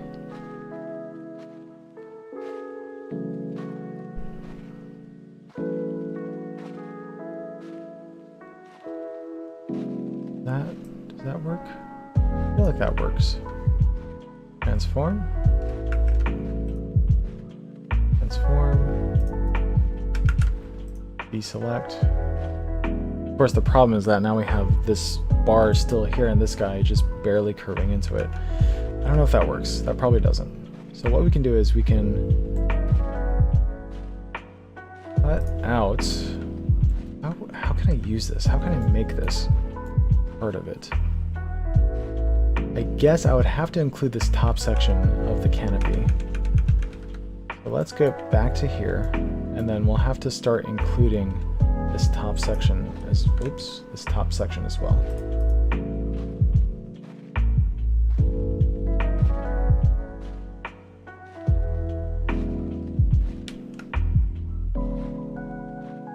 Like up into a point. So let's just do that. We can start cutting over. And let's just go like that and see what this turns into.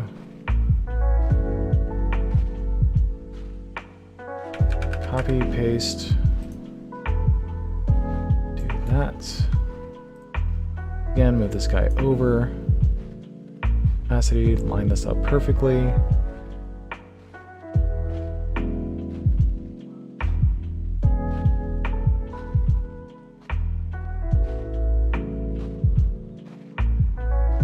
Okay. Increase the opacity. And now, what can we get rid of? So another way we can experiment and see just how this would look with adjustments is we can just simply take the eraser and just kind of like chip away at areas to like get an idea of what we have to work with. For example, I could probably do something like this and keep the nose of the Mirage accurate here. And then at around this point is when we start getting the bubble canopy of the Gazelle start showing like that. Oh, that actually doesn't look too bad as is. Like I probably don't even have to I probably don't even have to like do like hard cuts or anything. I do want figure out how to make this work. This guy actually doesn't look too bad. Might have to increase the hardness, so decrease the size of the eraser, increase the hardness, and just kind of like erase this so that it somewhat makes sense. Then do the same here, maybe?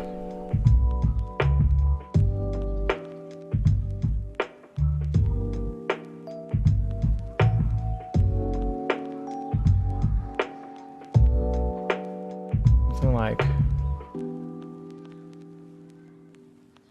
this, perhaps?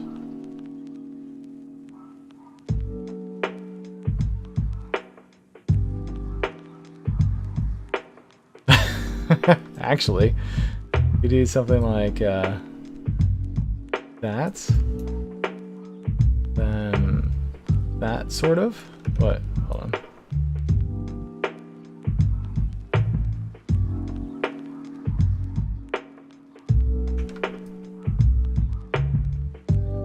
Yeah, it's not too bad. Then let's make this a little more apparent. We also need to bring back a little more of the refueling probe. Keep that around. Decrease the size more. Kind of go into this area a little bit. Yeah, that'll work. Get rid of this. That up.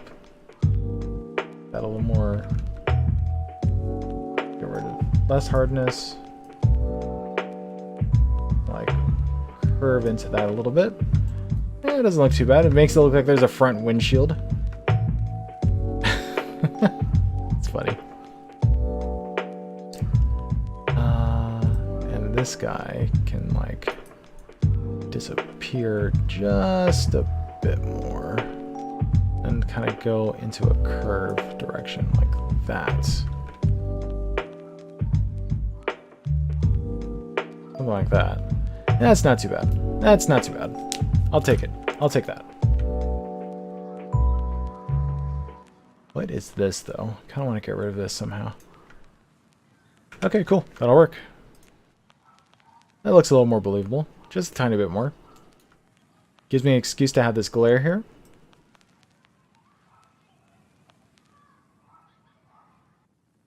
Let's try and get this a little more hard-edged.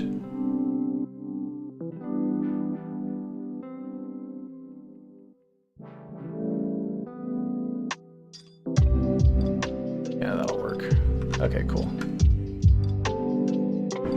Then if that's the case, I might as well do this as well. No, I'll leave that around. Okay. So now we have a more believable cockpit, slightly. It's a bit more of a convertible with a front windshield. That's kind of funny. I feel like I should... I don't know. I feel like this is a little weird, but I'll keep that around.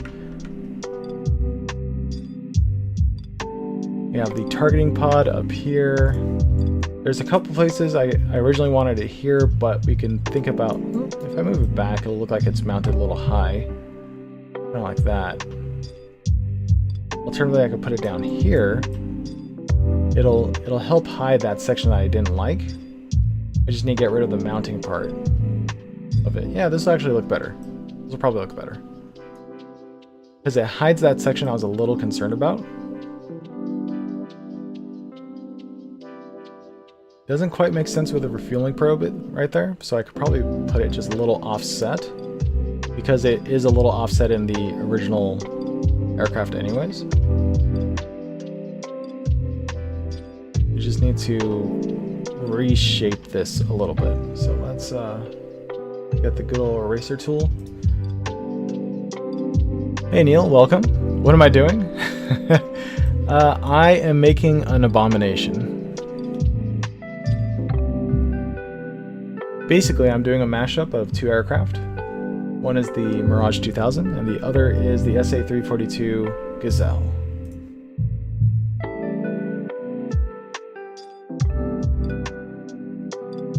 that. See if we can meld this a little bit into the aircraft shape.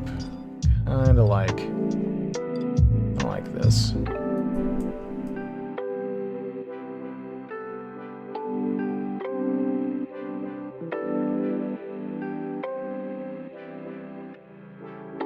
I don't know if that makes sense, at least not that section.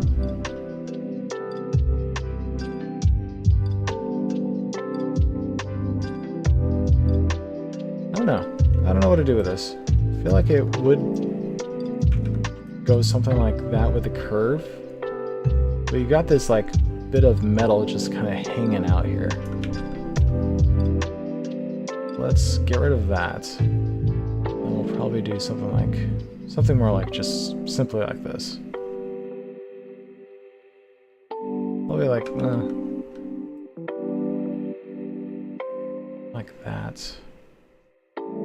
And we'll get the curve with the nose kind of like right over here. There we go, that's a little more believable.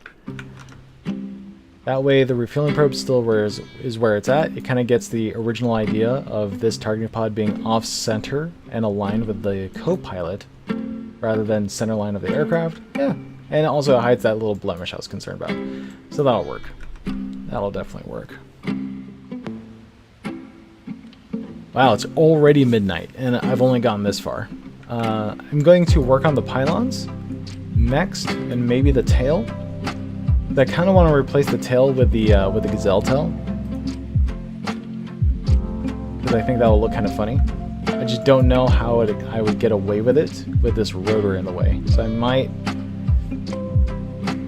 just have to throw it in there anyways. But yeah, that'll be something for me to figure out. All right, so let's go ahead and grab this.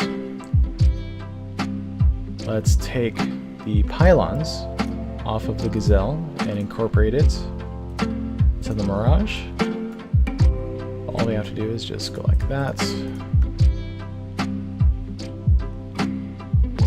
Just that, we have one of them. We'll paste, make that a new layer, make that disappear, and then drag this guy over and place it wherever we want. In my case, I kind of want to just have it stick out the side like this, and just kind of tuck it in into this section here. So all I really have to do is use the eraser tool again and kind of like follow the curve of that, and there you go. It's like that. It's mounted onto the side of the Mirage. Oh, that's pretty neat. And it's even in shadow because that's where it was in shadow because of the body of the Gazelle. Let's bring this guy back and grab the other pylon.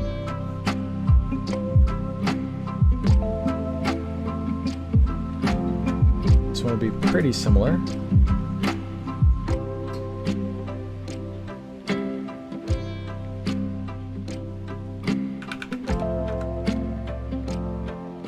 Paste, new layer, make that guy disappear, and move this one over here somewhere. That makes sense. And also it has to be behind, there you go, behind the Mirage.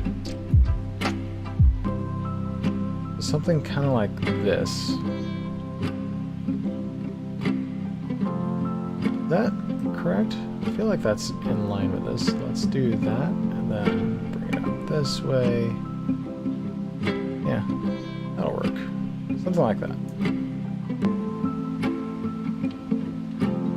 Maybe a little closer, just a tiny bit. Yeah, there we go. We got the Hot 3 missiles.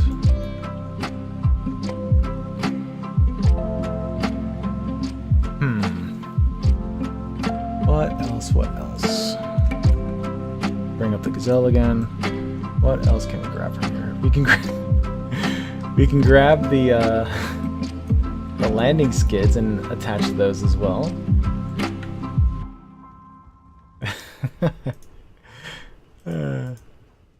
Grab these guys.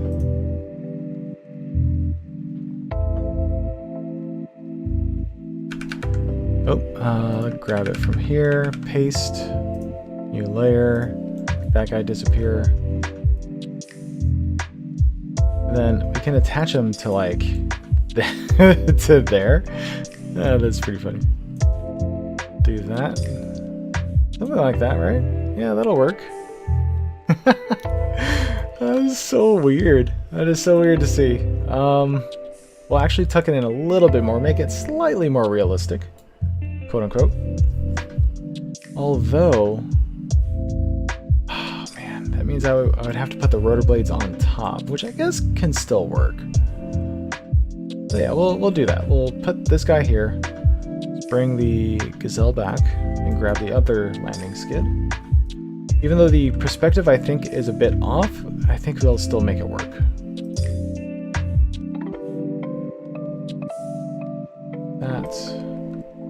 And because I did all the hard work of cutting it out nicely, I don't have to be as precise when I'm grabbing the individual pieces. Grab that, paste, new layer, make that guy disappear, and move this guy over here somewhere, something like that. Then put this under that layer so that it disappears behind it. Yeah, something like this. Yeah. I think that'll work.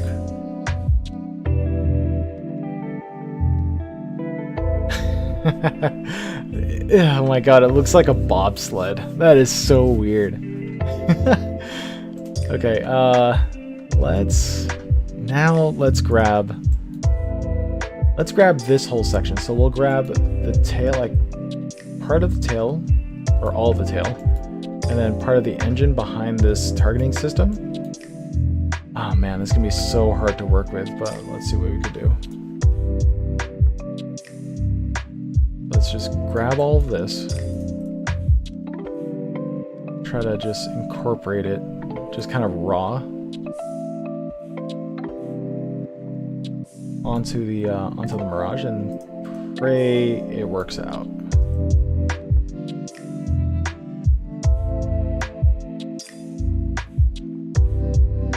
This, that. Copy, paste. Oh, whoops. Now copy, paste. Make this guy disappear. Let's see how we can incorporate this into the Mirage. We could just simply do that and just kind of like blend it together a little bit. I think I might have to change the perspective a tiny bit. Well, maybe not, because this guy kind of has to be center line. Probably make that work. Just need to like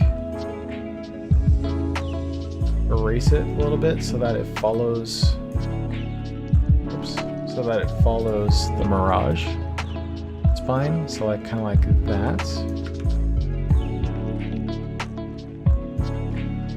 Let's move this down so that it covers that. We'll erase. Where's the erase tool? Here.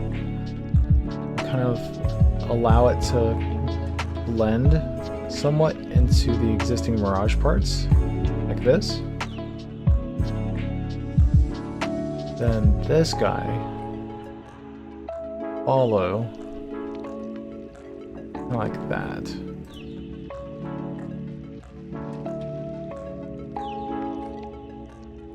Okay, so with that erased, we'll just get rid of all of this.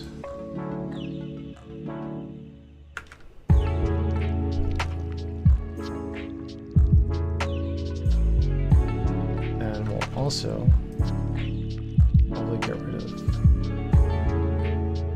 this.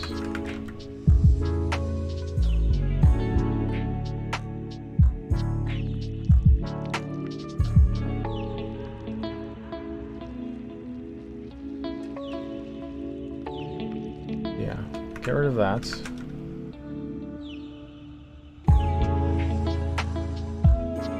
Then, as far as the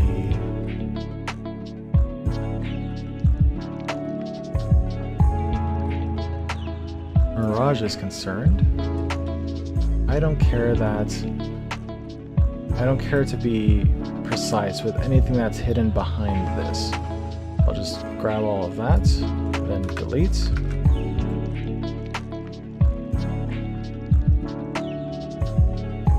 I do feel like this needs to be like incorporated into the fuselage a little bit. So let's go to this layer.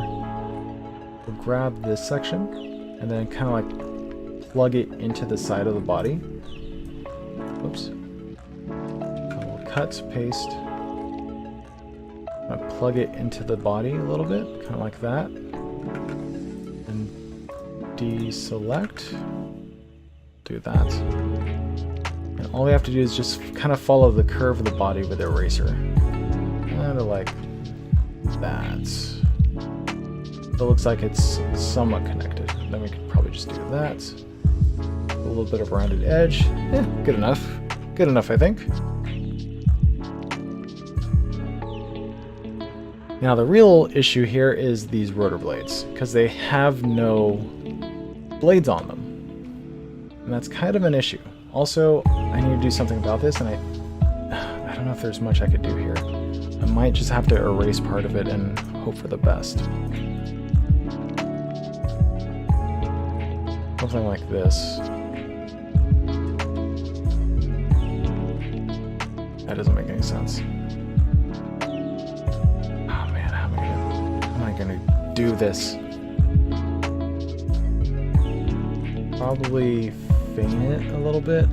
Oh man, it's just gonna look messy though. Like I can't just do this, right? That's a bunch of painting skills I do not have. Like, can't really do that, right?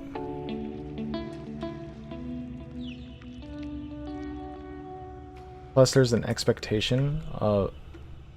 You know what I could do? Is there a Gazelle that doesn't have a camera? No, either way. Let's play around with this and see what we can and can't do, really. But I can probably do something like that.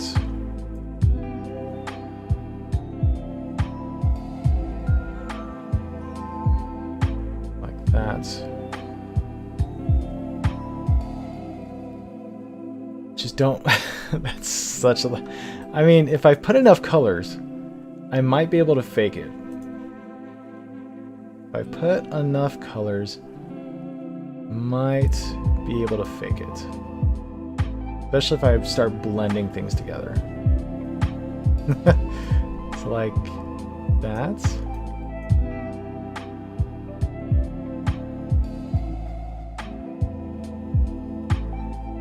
Then if I use the blend tool, kind of do that a little bit, create a little noise as well, smear it in, hope for the best. Oh my god, this is so dumb. I mean, from a distance it kind of works, right? A little bit. Grab that and kind of like do. Like mess around a little bit. I could probably again use the blur to blur that together. I don't know. Welcome back, TJ. Welcome to the stream. How do you like the creation so far?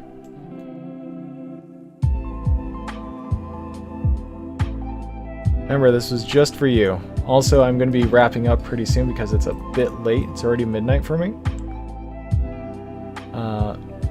But, oh man, this thing. I might have to make this a straight line. But, I'd say it's turning out not too bad so far.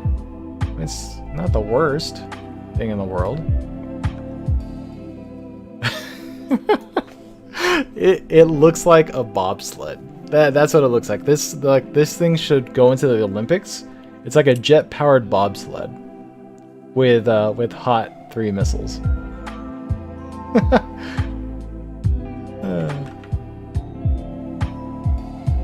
Now this propeller is kind of an issue, or what's called rotor, because I don't have the blades and I really want the blades. The problem is I need to figure out how to grab that.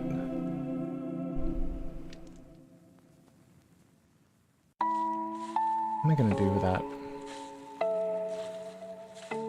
I'm gonna have to get the perspective just right, and then basically copy and paste a non-rotating rotor blade into this position. That's gonna be so tough. Oh man. But so far, it's working out pretty well.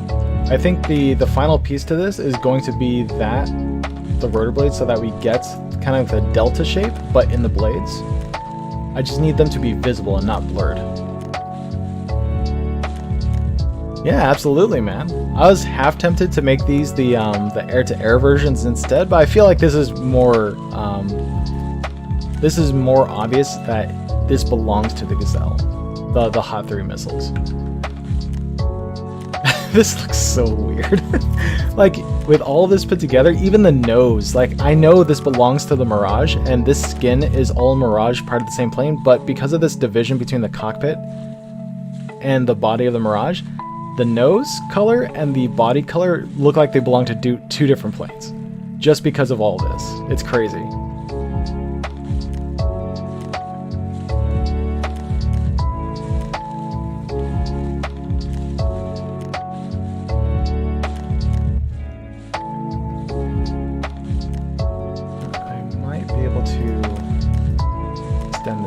Just a tiny little bit down. Whoops, down this way to meld them together. Yeah, there we go. That's what I wanted. And just do that. Yeah, that'll work. Then I think I can probably do something like this. No, definitely not. I'm gonna have to do this. Let's create a layer under this. Then we'll put this here so that it kind of matches what's on the opposite side over here. Then we'll combine these layers, merge down, and then blur them together just a little bit. Just like that. There we go. That makes it a little more in line with each other. This is so weird looking. It looks like a parakeet or something. I don't know. I'm not familiar with birds, but this looks like a dainty like bird that you put on your finger, and then it's just there to like make cute noises and stuff. That's what this reminds me of. It reminds me of like a sparrow or something. It's crazy. Okay. All right. Let's launch DCS and see if we can't get these rotor blades. Because that'll be the final, like, key piece. Oh, man, it's going to be so hard, though. Because I want to get the right lighting condition. Luckily, I saved the mission, but I don't know if I'm going to be able to get the right lighting condition for it. But this is looking pretty good so far. I'm really enjoying this so far.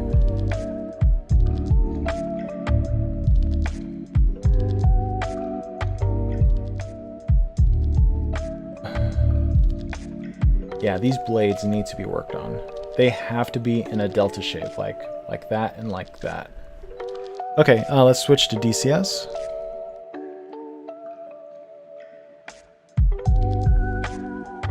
There we go. And let's go to Mission Editor, open module Mashup.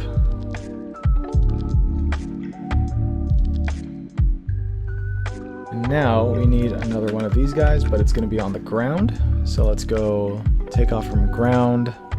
Oh no, I really hope the blades actually spawn in this orientation, because this is the perfect orientation that I want. But also, will there be enough sun? Hopefully there will be enough sun. Let's find out.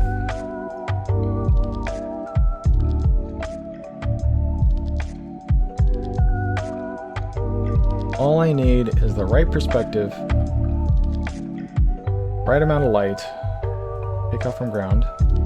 Okay, the light's looking good. Not anymore. It was looking good. Now it's like super dark. But we'll use this opportunity to get to the right perspective. Then we just need to wait for the lighting to catch back up with the rest of the screenshots. Okay, so this. So what I'm doing right now is I'm Alt-Tab. Oh no, I forgot. It needs to be rolling. Ugh. Okay, hold on. Just controls. Is there a roll? Oh man, I really hope there's a view option for rolling. View, camera,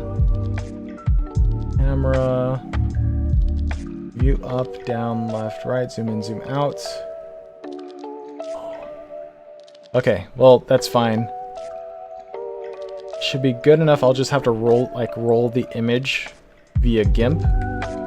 All I really need to do is just make sure that I get at least the right perspective. So, somewhere around here. Should be just below that. Okay. I think that roll issue is going to really do me in.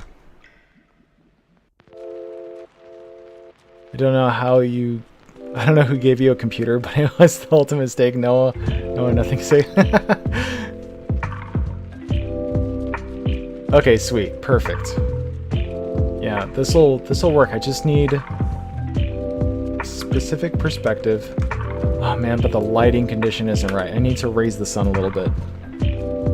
Let's go to Mission Editor. Let's raise the sun just a tiny bit, like there. Let's launch again.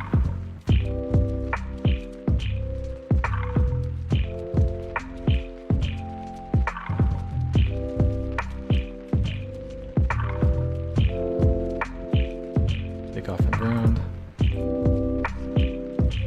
There we go. That's the light I want. Okay, so we got the good light. Or sorry, the brightness. We got the good brightness. Knock this back down to 1.7. I think that's the correct angle of the sun as well. Now we just need to line this up specifically to match what is in GIMP. So I need that to be barely poking out. Somewhere around there, I think, is where we want it. Man, that rolling requirement is really doing me in. Oh, you know what it is? Okay, I'm using the wrong points of reference. I need to use. So what I'm looking at, I mean, I can't use my mouse right now, so I can't really point out where it's at. But I'm using for example, the exhaust port in relation to the tail to figure out the right perspective to use for the rotor blade. So I think somewhere around here is where I need it. Oh. Also, I need to turn that off. There we go. Somewhere around here, I believe, is what I'm looking for. But the sun is not as golden as I was hoping for it to be. So I'm going to have to adjust the temperature specifically of the rotor blades when I pop them onto the existing image. Okay, let's take that. Let's go back to monitor. And then paste and see what we got. So this is the image we got. So I'm not going to cut out the entire gazelle again, but I am going to cut out the rotor blade. In fact, I can actually just cut out... Oh no, I can't. I have to do the whole rotor blade. Okay, never mind. Alright, so let's do this. Do that.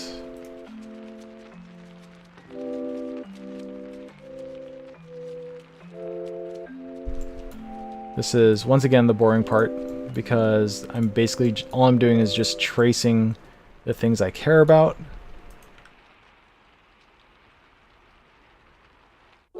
But I'm pretty sure having this rotor here is going to really complete the piece, the masterpiece. Especially if they're in the proper orientation for a delta wing, so to speak. Grab this guy, grab that. Yeah, we're definitely gonna have to change the temperature to match. Alternatively, I could just cheat and use a filter that just evens out the color balance across the board. But I'm pretty sure that would also affect, like, for example, the skin colors for the orange Mirage. and the gray, like the cooler gray of the nose. Like it'll attempt to balance those out as well.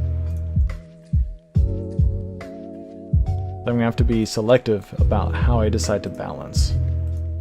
And make sure I only include stuff which are related to each other. Oh. Push that out a little bit.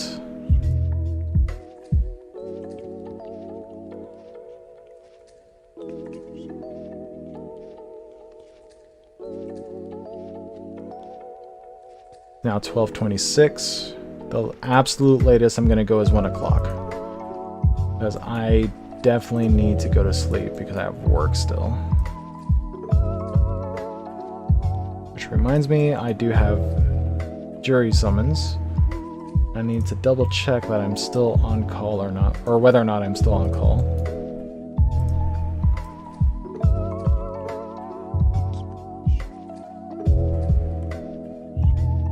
Okay, get the whole rotor. We'll worry about the inside portions later. And we want it up to the swash plate, I think. So up to about, like basically up to about here, I think. Like maybe include this section here. Oh man, this is kind of a pain.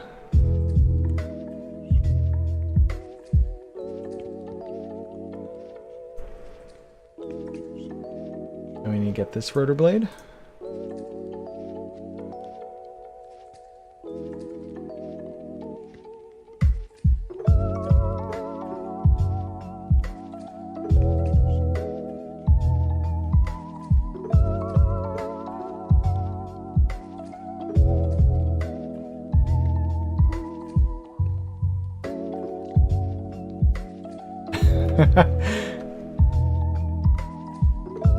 I just noticed the doors are open, and I wonder if it would have looked better to have the doors open in the cockpit like that, like the gull-wing doors, and just kind of like slap that onto the Mirage. It's fine. I'll leave it as is though. It was enough work anyways.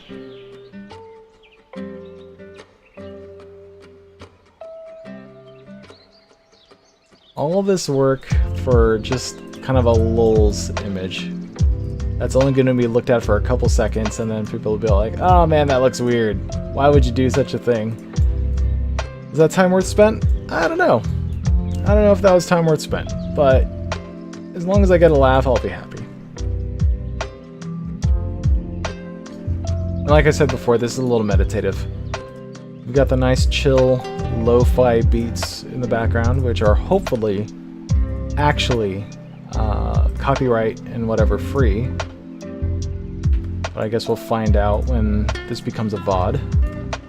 Okay, so I want to do this up until probably this point. I'm gonna include this. Hopefully that will give me enough to work with to make it believable. What is... oh yeah, that's part of the engine. Oh, yeah, I know, right? I mean, I feel like Hoggit does, but the moderators, they probably like chuckle at it, and they're like, nah, bro, this is like a meme. This has to be a meme. Memes aren't allowed. You can't have fun with memes. But there's so much hard work. Like, this isn't low effort. Like, if the rule is no low effort posts, then, I mean, this is clearly not low effort. With how much work I put into this, this is clearly not low effort. But it is a little memey. So I guess if there's a specific rule about no memes, then I guess I could kind of see it not passing with the moderators. I do hope they get a little chuckle as they hit the button that says, sorry bud, can't have this here. But yeah. I do hope it sticks around for longer though.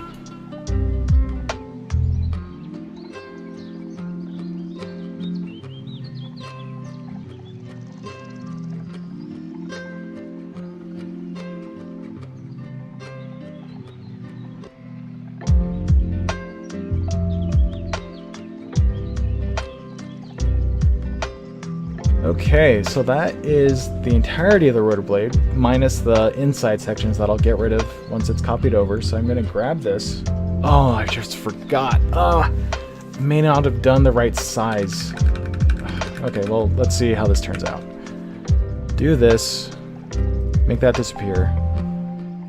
So see how it's off to the side? So we'll rotate this so that it matches a little closer.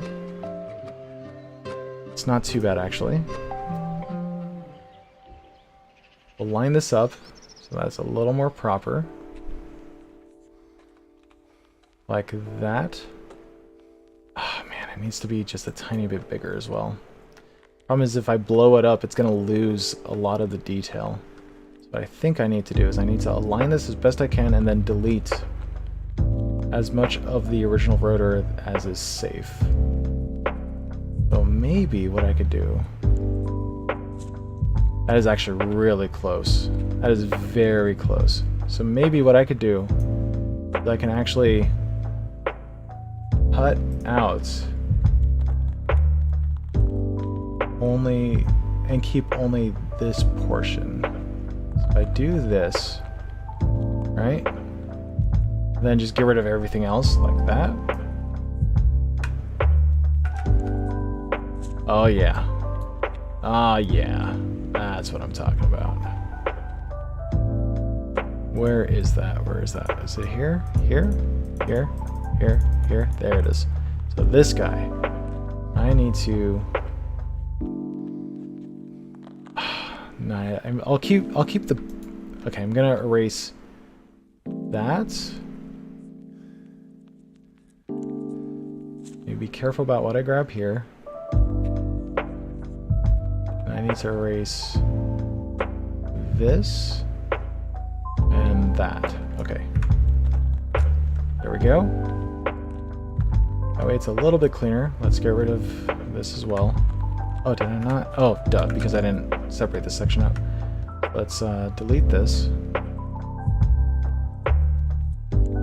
out of this guy. Delete this as well. Hey, what's up, Aqua? I'm sorry, sir, but here on Haga we don't accept entertainment of any other form than that is DCS kill compilation. That's funny. I mean, to be fair, there are some great kill compilations, and specifically there was that like really sick clip of the dude that was flying the F-14 and he got that snapshot kill on a, I think it was a Hornet. That was a pretty sweet kill. I did enjoy that one. But yeah, they seem to be pretty selective about what they decide is allowable or not. So unfortunately you missed a lot of the explanation on how this whole process is done, Aqua. But it's always a VOD, so feel free to watch it back again and hopefully you'll get some ideas of how to do this yourself like you were asking originally. Really? What? Oh, duh. This is this guy. Nope, this guy. Yeah. So let's delete that. Can't delete this because then it's going to delete part of the tail. So I'm going to have to leave that alone. Or, can do. What I can do is do that and then... Oh, let's actually do that and just cover that up a little bit. And then we'll blur it, kind of make it just go away. Yeah, there we go. Oh man, that looks great. Oh, I'm so glad that turned out so well. I'm not going to bother working too much harder on that, but this is pretty enjoyable. It's all good, man. I'm glad you're able to stop by and enjoy this masterpiece in its process. Let's go to colors. We'll do color temperature, and let's go ahead and increase the temperature so it matches a little bit better the original. Oh, that's a little too much. Let's probably put it around there. That'll work. Oh, that looks so good. Oh my god. Oh, that is perfect. Oh, okay. Okay. Let's figure out where that guy is. This guy? Yeah, it's this guy. So let's erase. Is this not the eraser? Oh, right. I have to actually select it. Then start erasing.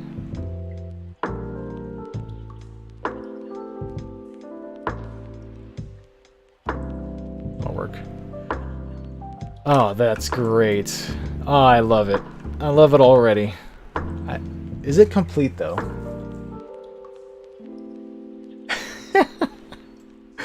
Is it complete? I'm crying a bit inside seeing this Chad word. I know, right? Like I said, this looks like a sparrow. It looks like a tiny bird just trying to barely flap its wings to take off, and then it launches like these tiny pebbles of missile at whatever it wants. Do you like the convertible cockpit? Like there's no roof, it's just the front windshield, and these dudes' arms are just kind of like hanging out, free to dry. That's funny. Okay, now that this is more or less complete, I need to figure out a background for this. Clearly, it needs to be sitting somewhere because the blades aren't spinning. So it needs to be in a position where it is just like getting ready to take off. So I need to figure out how I want to go about that. I could just use this position as is, but it's kind of boring. Luckily, we don't need the Gazelle to figure that out. We can just move the camera into any position we want as long as the perspective matches. So as long as I'm facing more or less in this direction, I could use it. I could put it anywhere I want, really. But the time of day has to match at the very least. In fact, let me turn... There we go. That's the color I want. I'm thinking that I should probably put it on one of these buildings, just to make it stand out in the city of Vegas. But unfortunately, there's no like real landing pad or anything, so it'd be like awkwardly placed on top of a building.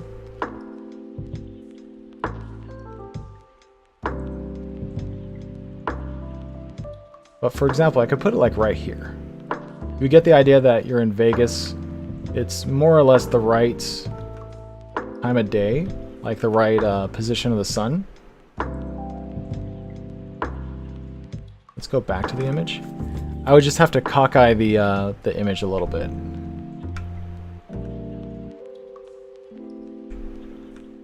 Like right here somewhere.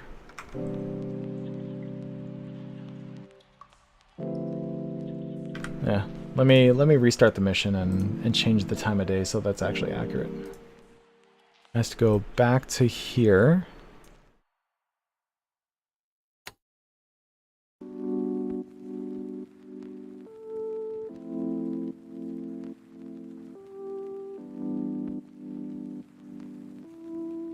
It should also have magic missiles, but where would I put those? I'm not even sure where I would put those.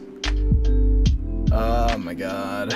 And also, the lighting is off again. Spectators. Oh my god. Okay, where's Vegas? Wait, where the hell am I?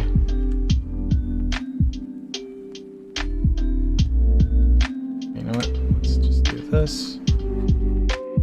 Then we'll go to Vegas. Here we go. Somewhere around here. Oh man. Unfortunately, the lighting... I can't tell if it's... Oh no, it's definitely because the sun's too low. Let's adjust that. We'll put the sun just a tiny bit higher. Like somewhere around there.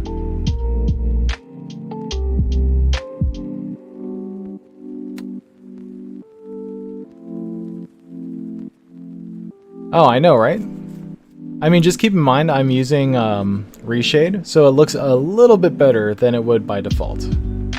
But yeah, that Hornet's green is pretty nice.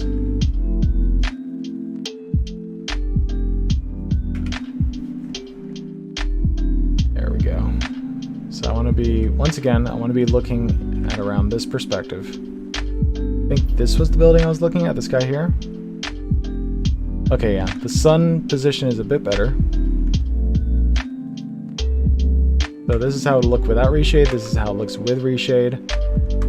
Now I need to compare.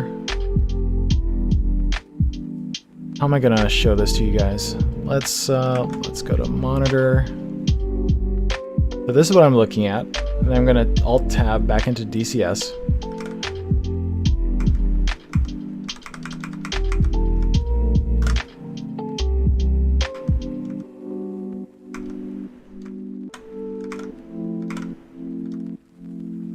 So it's a pretty, oh wow, that got super bright now. So it's a pretty top-down view. Also, I think there's a little bit of forced perspective, so I need to zoom out just a little bit. Probably something like this. Let's get a little more of Vegas in the background, so let's drop a little bit. Let's see how this would look.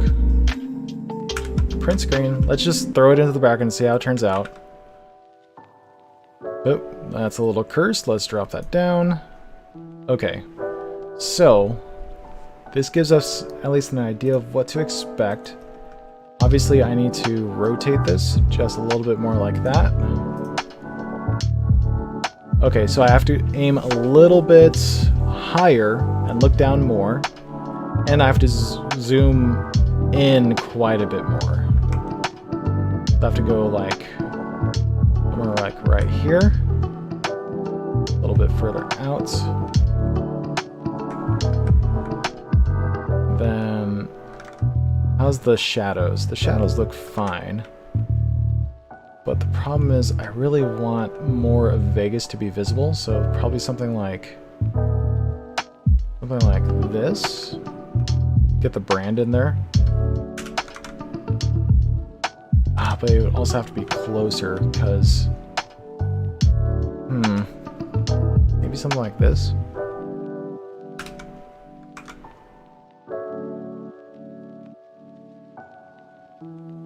Getting there. It's not quite there yet, but it's getting there.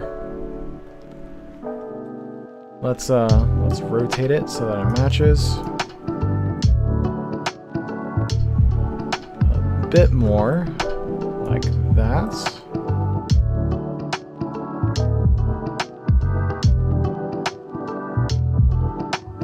In fact, a lot more. That's actually really, really cockeyed. A little bit less.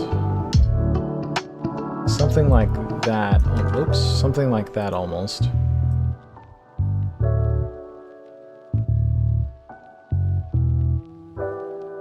But it'll have to be bigger. Much bigger.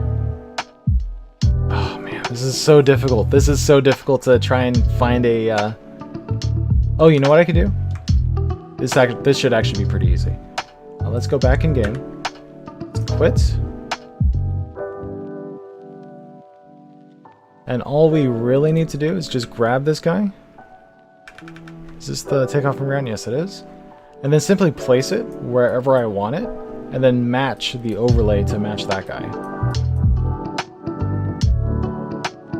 Unfortunately, I can't tell what building is what based on the silhouettes. So there's the pyramid. Building I was trying to put it on was here. Yeah, here it is. So this guy.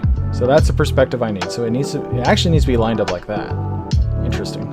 So it's actually lined up with the length of this guy, which is actually kind of perfect. Okay, so we'll do that. Save. Start.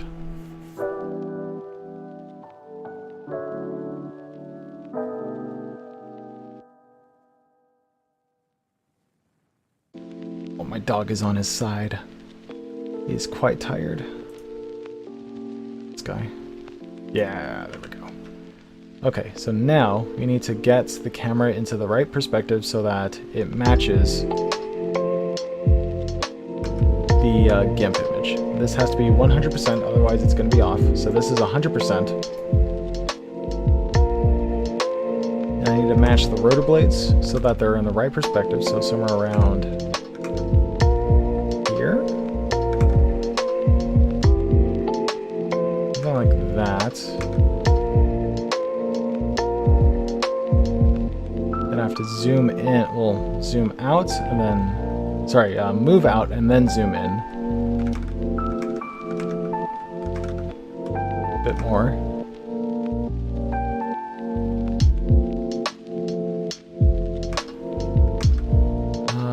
Let's see. What else can I use a frame of reference?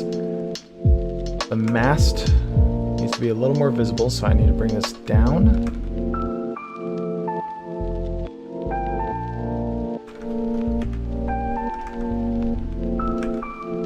And over barely the corner. I need to be zoomed in a little more. Zoom out. Bring this up. This guy needs to be there. This guy needs to be there. I think this is basically where it needs to be. Okay, now I can reorient. And technically, I could just move the camera out as much as I want. As long as I downscale the aircraft properly. Now the real challenge is going to be the shadow. The shadow is going to be difficult to replicate on the ground because to kind of sell the fact that it's sitting on the building, you need a shadow. And that's going to be rough. So let's try to grab that. Then we'll paste.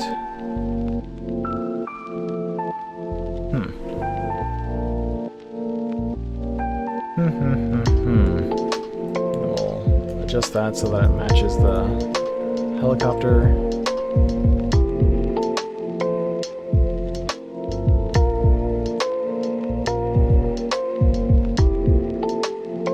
Kind of like that.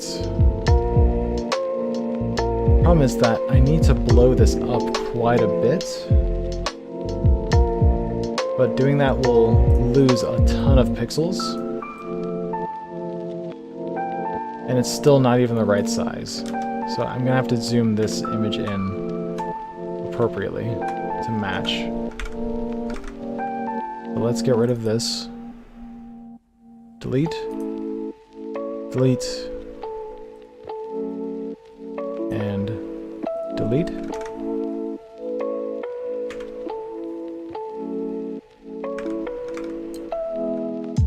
Okay, so I need this to be 100%. So this is 100%. Now I need the blades to be more or less the same size, which means they have to be closer. Like, even closer.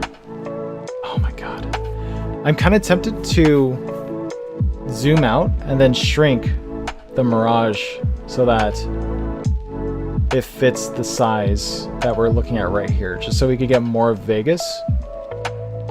But then we take away from the center focus, which is this guy. So like, imagine it being like this small. It really takes away the details that went into this. So it's kind of difficult, to be honest. But let's see what happens. Let's I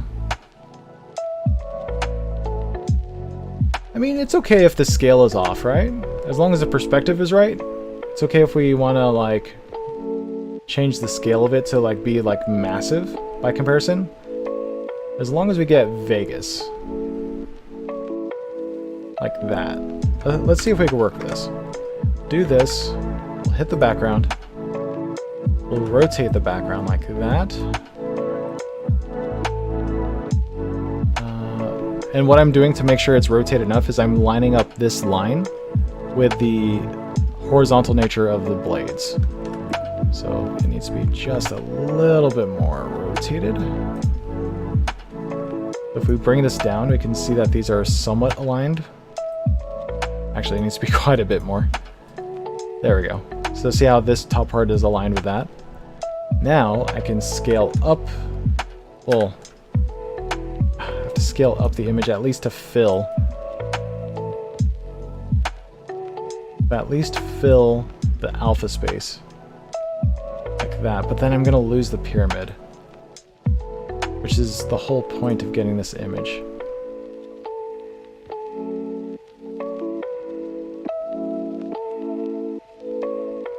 I mean,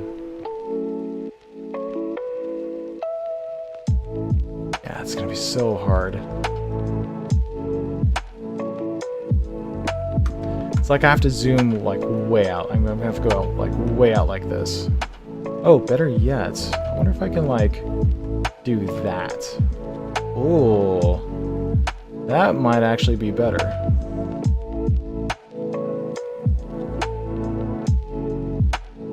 Force perspective. Do that as long as the approximate angle is right. Go down a little bit, somewhere around here. Print screen. Turn that on. Yeah, it's already on. Turn that off. Paste another layer.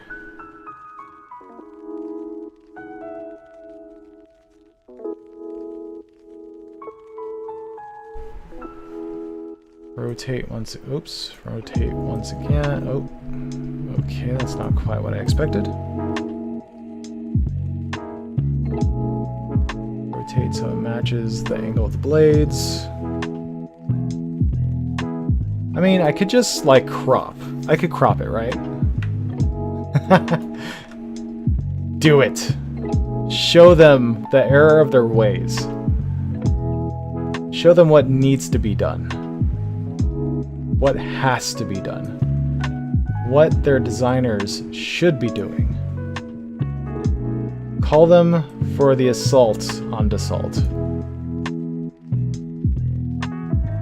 I could probably do this. I could do that, right? Then I can like shrink this down so that it fits onto there. Although the perspective is still a little off. Okay, let me save. I'm going to do this. I'm going to export this. I'm going to call this foreground. Export. Then I'm going to grab this thing, create a new image, paste, and then I'm going to grab the foreground image I just created.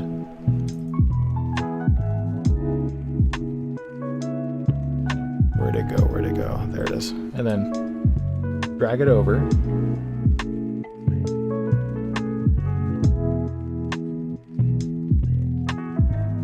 And now I technically could do something like this to like experiment. So drag, oh no.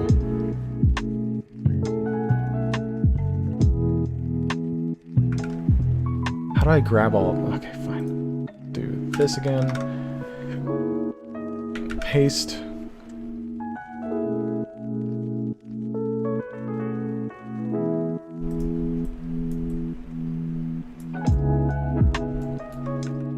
Rotate, rotate, move, pretty in line, and scale. We make like a postcard. Actually, that wouldn't be a bad idea, just have like wide edges to make it kind of look like a postcard. That wouldn't be too bad. You get a little bit of shadow from the regular gazelle that's already there. Kind of hide it in the background. Oops. Then I can scale this guy down. Just a tiny bit. Scale. Do something like that. Problem is the perspective is a little off, so I'm going to have to tighten that a little bit because of the zoom nature. I might have to do something like that and like that.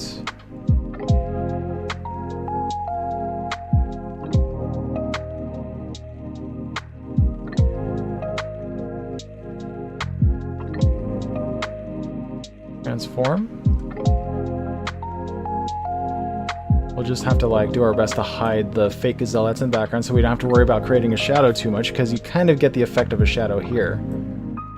Just need to like move it so it makes a little bit of sense. Kind of like that.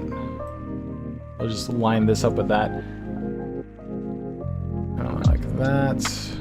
So we kind of get this guy to almost look like this is the shadow for that. That doesn't look too bad. What do you think? How does that look? Transform? How does that look so far? Pretty believable? Then I can increase the postcardness of it by increasing the white borders here. So for example, if I were to do that, bring it over here. Oops. Let's just do that. And then get rid of it here. And do the same down here. Make it even more of a postcard look. Something like that. Like, welcome to Vegas kind of thing. That's pretty believable, right? Oh, the aircraft itself looks pretty big. Is it because of the pilot body sizes in relation to, like, I don't know, the AC units or something? I mean, I could shrink it down further. Something more like that. 'Cause if I make it too small, then it's going to be hard to see what the heck it even is in the first place. I could probably do that, maybe.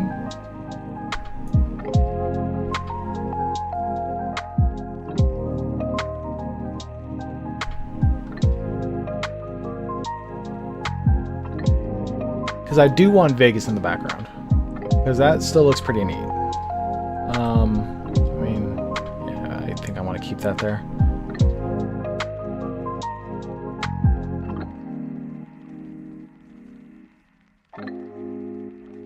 Kind of like that.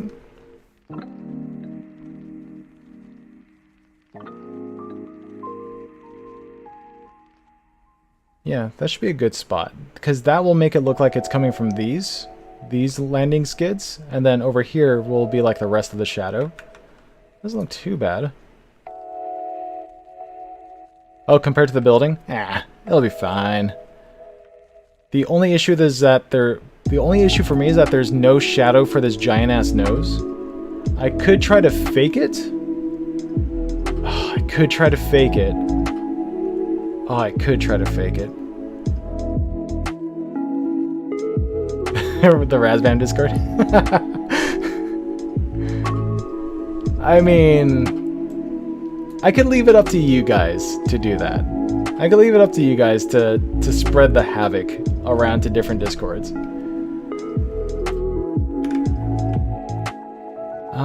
Okay. I'm tempted. I'm tempted. I am tempted. I'm gonna try adding a shadow for the nose. Because all it looks like is it's going to be this color as like an opacity. So I just need to create a streak here that kind of resembles that, and then I need to kind of like stretch it left and right slightly. Don't know how that's going to turn out, but let's find out. So what size is this? Looks good enough. So all we'll simply do is just grab this color, just somewhere in the center. Then we'll simply add a rough, a very, very rough shadow of kind of what we're looking for. And then, oh man, I think it needs to be more like that, right? I also don't want to go off this edge too much. At least not by too far. Then we'll do probably that.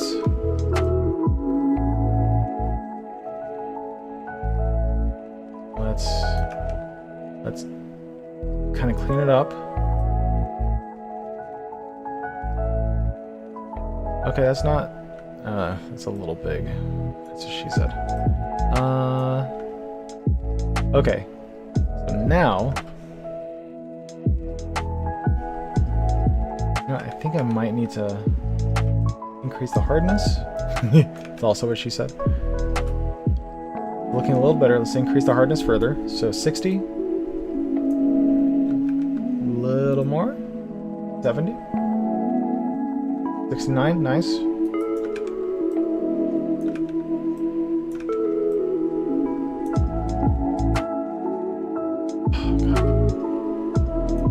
Something like that. Like, maybe that's a little too hard. Maybe the hardness is a little too hard.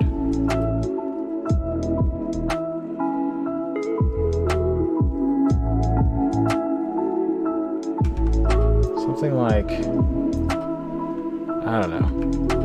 It's like the same general shape. I don't know. I'm gonna have to figure that one out.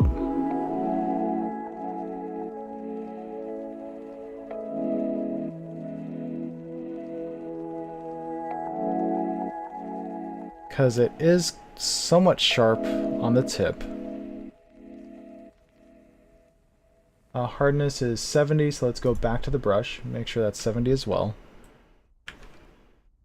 Size needs to decrease a little bit. Then I can like kind of refine it.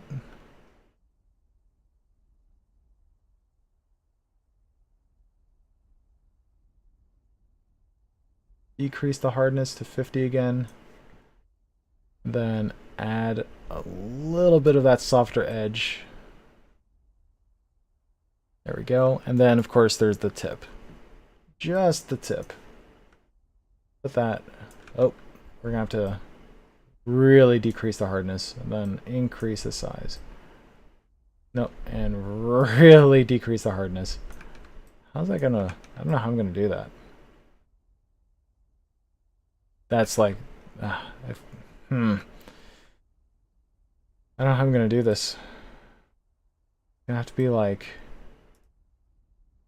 this, and then kind of take it away using the eraser.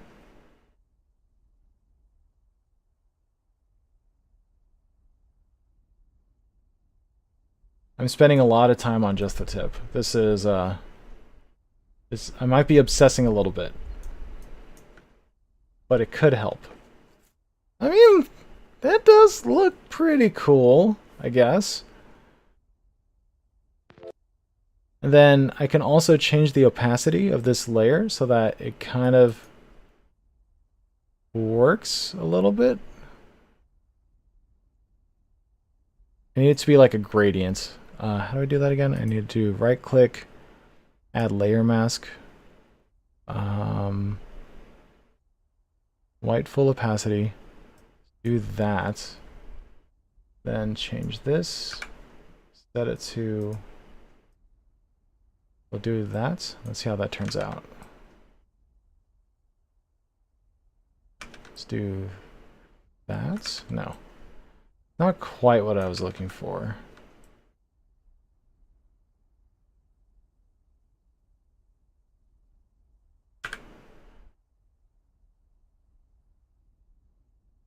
Draw it out even further. Do this. I want it to be subtle.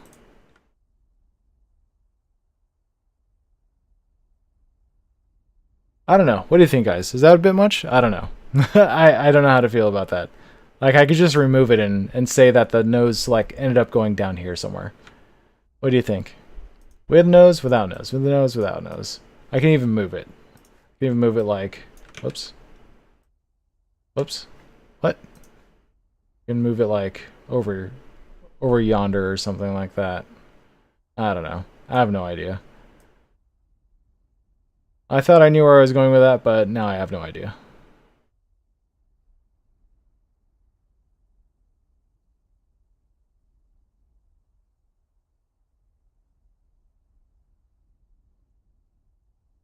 Like that, I guess.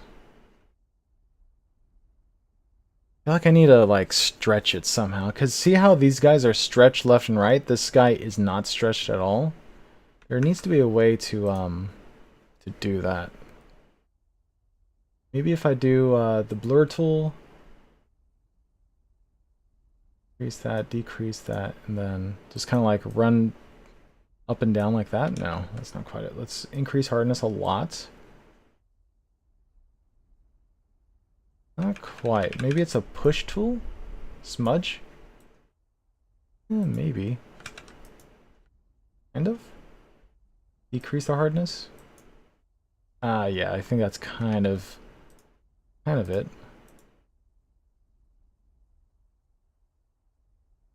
But it has to be like streaks. It's kind of weird. We'll do increase the size, decrease the hardness, increase the spacing? Yes? No. Decrease the spacing. Oh yeah, there we go. It's kind of do that.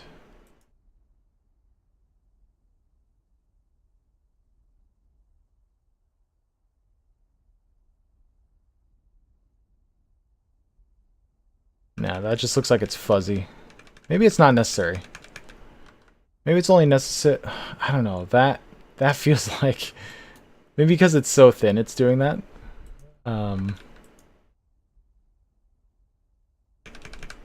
Maybe I could do it here, something like that.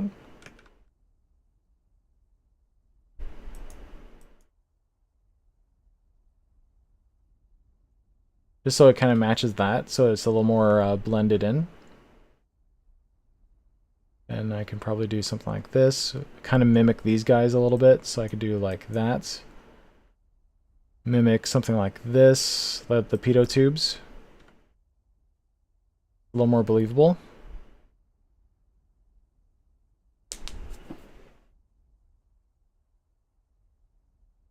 Yeah, I don't know. I don't know. Whoops. Flip this. Decrease the size. Whoops. Increase the size. Decrease hardness.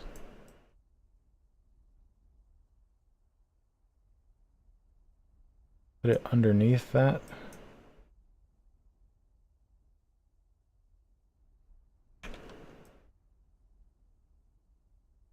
We can like erase it a little bit. Then do this. Same thing here.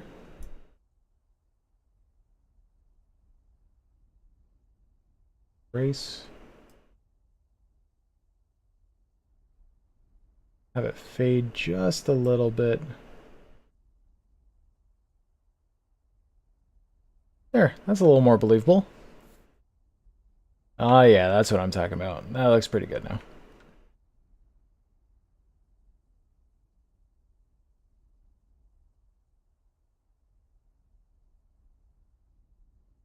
Yeah, that's pretty good now. I'm okay with that. I am okay with that.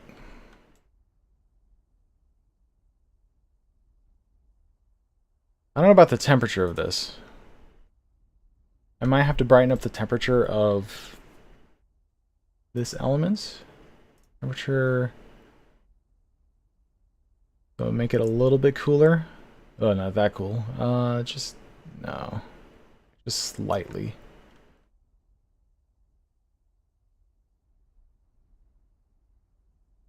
Only slightly. Okay. And now, I think we're done. What do you think, guys? How does that look? Believable? Enjoyable? I mean, the aircraft itself is less of the centerpiece now, but maybe it works. I could add in like a welcome to Vegas thing. Something like, I don't know, something like my usual yellow with black outline. Yeah, you could do an RGB helicopter, I guess. Actually, I wonder if I can apply some filters. Like, what if I increase the sharpness of this guy? How would that look? Like, if I go to colors, then like auto balance? Ugh, no. I think it's details is what I care about.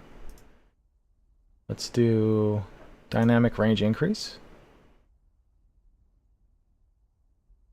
Then hit OK.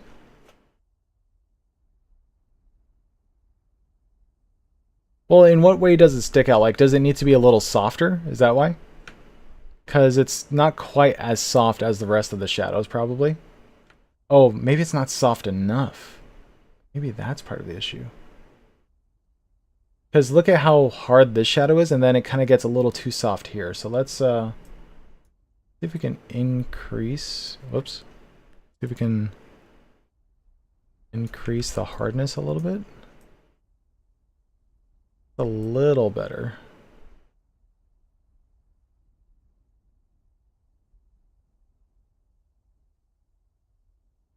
Follow the edge a little bit so that the softness amounts kind of match. And the other issue is that we're getting none of the texture here. So what I can do now is I can actually grab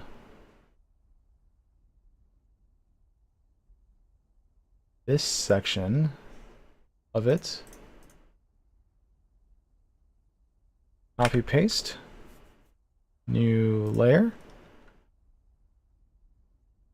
No, wait.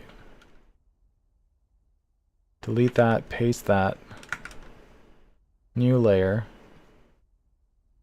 We'll do this, and then we'll change the opacity just a tiny little bit.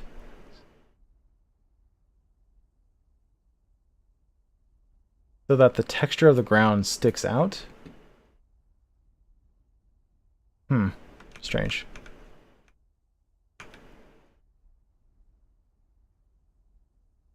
You know what?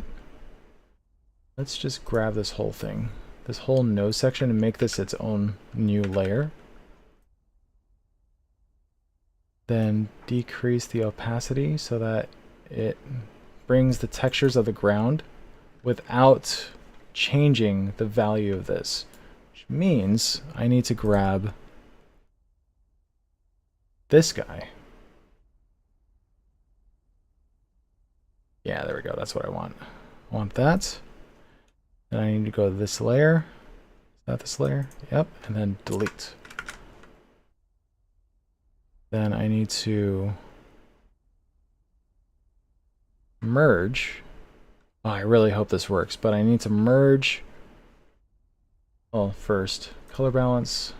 I need more cyan. No, less cyan. More. No more.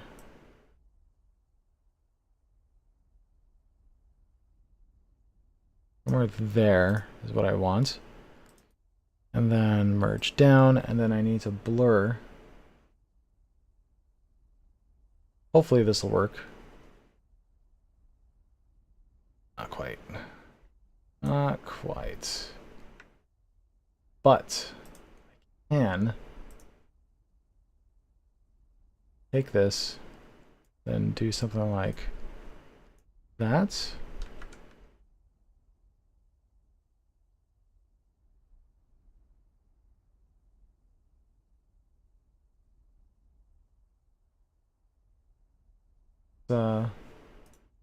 Fine, we'll just decrease the size, decrease the hardness,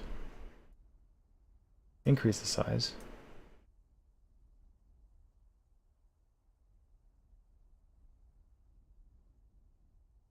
Then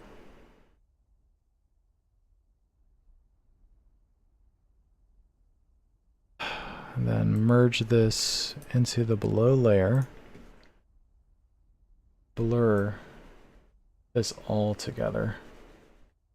Hoping if I do it enough, it won't matter too much.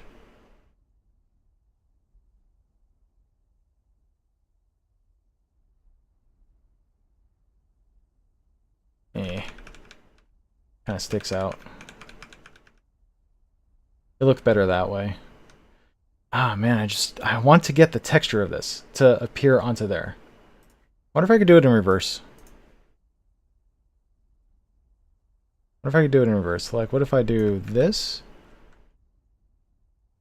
Like, for example, if I grab... that, but then I move this... Nope, I move the selection. Oops. Is it ready to move the selection? That.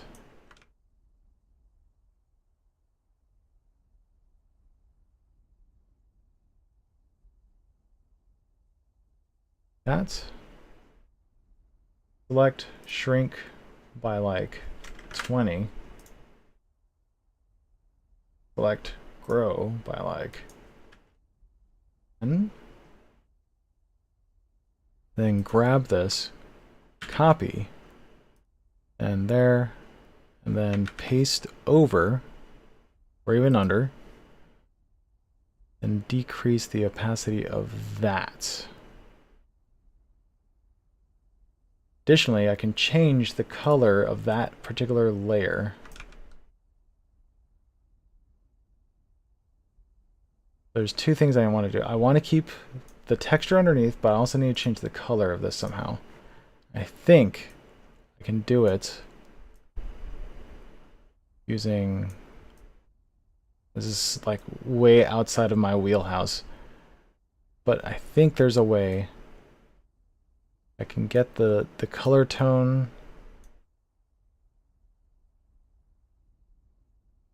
to match, then shadows. Oh.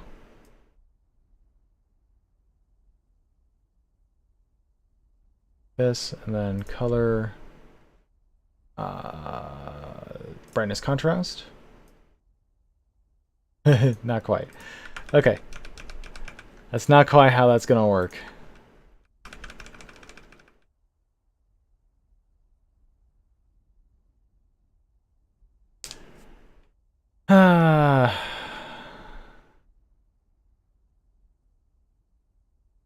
For Somalia, sorry for my bad English. Okay.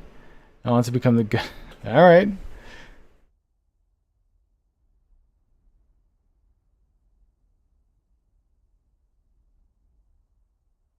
I mean, if I use the color picker, I need some way to apply that color on, like change the color of this to match that. So one thing I could do is I could combine. Oh no, that wouldn't work. So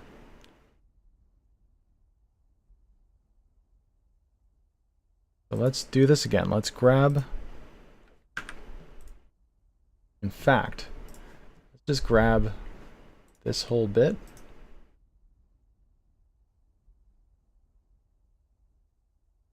All of this from here, copy paste into the same spot, just like that. Overlay it over, opacity. So, man, that's not quite it though.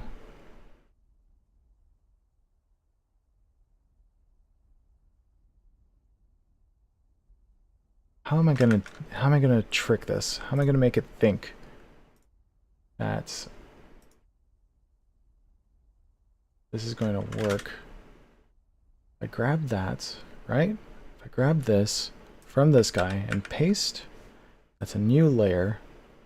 That layer goes on top of this layer so that you get the ground texture.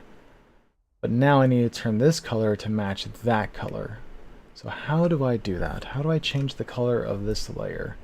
I do that using colorize. Ooh. Ooh. That's kind of getting there. I just need to like shrink it or something. Just adjust the color like that. And then hit OK. And then I can just get rid of this. Just get it out of the way. And I can do the same with that. Then decrease the hardness. Not quite what I was looking for. What is this guy? Yeah, this guy. So that I don't have too many rough edges. Ho ho ho! It's getting there. Decrease the opacity so that we still get the texture. And then merge down and drag over. Okay, that's a lot. It's close. It's really, really close. That is really getting there. And if I do merge down, I mean, maybe I'm barking up the wrong alley with this whole blur thing. But I feel like, I feel like it's not doing anything, but that's pretty darn close.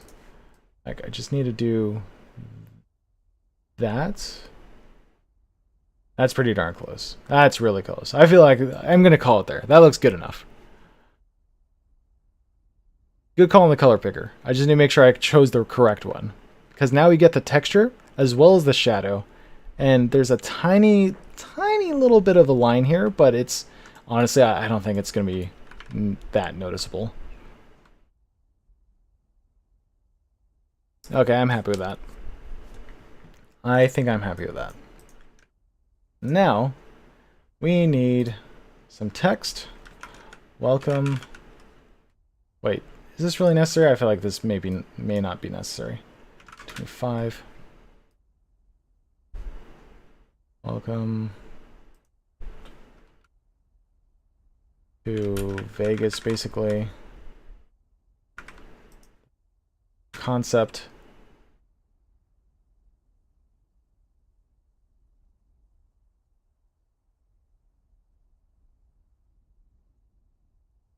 Bold it. What is a kind of like a Vegas-y font? Like, how do I change this?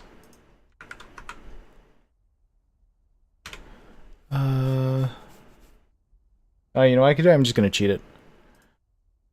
Welcome to Vegas font. This is actually this'll do. This'll probably do. Grab that. Undo all that because that's dumb. And paste. Bam. Aw, come on.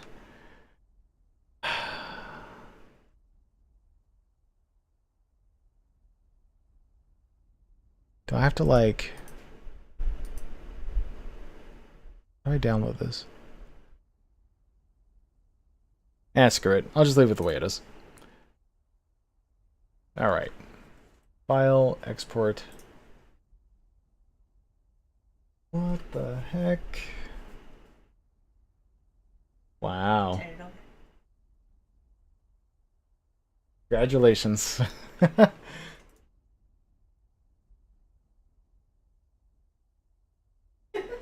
I'll save this under DCS. Okay, and there you have it. So I'm going to leave it the way it is. I'm not going to bother with like text or anything. I'll just leave it how it is. So I know at the very least, we'll call this the SA-342M. And now we'll be taking, I'm going to leave it to the comments of this video. Or rather of the stream, because I doubt anyone's going to watch this video all over again. This is like a freaking 3-hour-long stream of me trying to throw this whole image together. So you guys get to choose. So we've got SA-342M and then Gazelle 2000C Mirage. We also got, oh, I like the Garage. Gazage? Honestly, Garage feels right. Because it feels like a garage sale. I think that's gonna have to do. I think that's a winner. Gazelle, Garage. Gazage. Gazrage. No, it's definitely gonna have to be Garage. SA-342M Garage. Export. Export.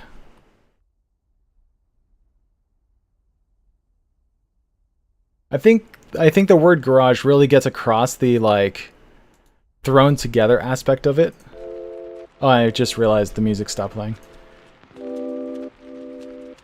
Yeah, this will work. This will definitely work. Okay. Little boys, we did it. We absolutely did it. Let's take a look at this beast in its full form. Oh, I forgot DCS was running this whole time. Let's take a look at this in all its glory. There it is.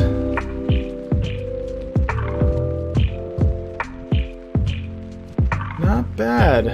Not bad.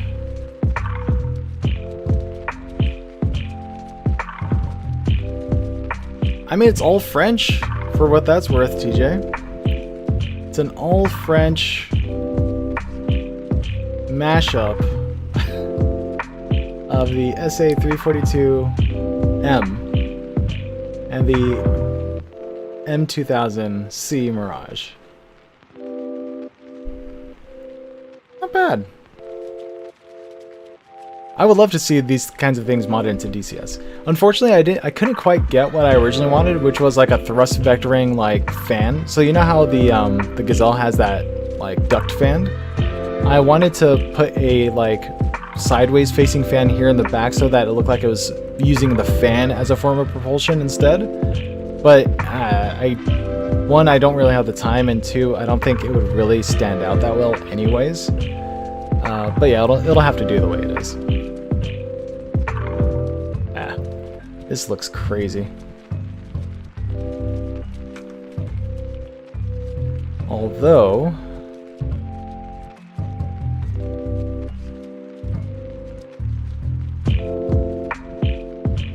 yeah, I'll just ignore the fact that the Gazelle is actually that tiny in comparison to the building. That'll work. Okay, cool. Let's go ahead and post this. Where do you think we should post this? Should we post it straight to Hagen and see what happens?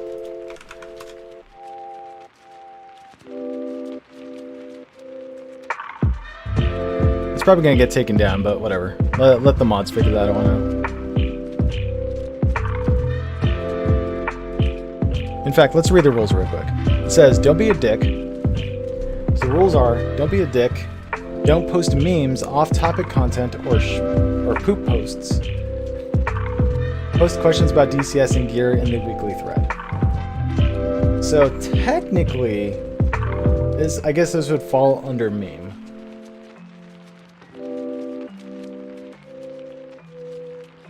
I'm gonna go to post it on Hagen, just let it be. May I present? I present the SA-342M Garage 2000, sorry. SA-342M Garage. Yeah, I know, right? This is absolutely gonna get me banned off of a Hugget.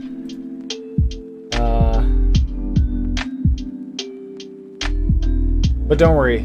Chances are they'll just delete the post and say, sorry man, you can't post it here, this is too much of a meme.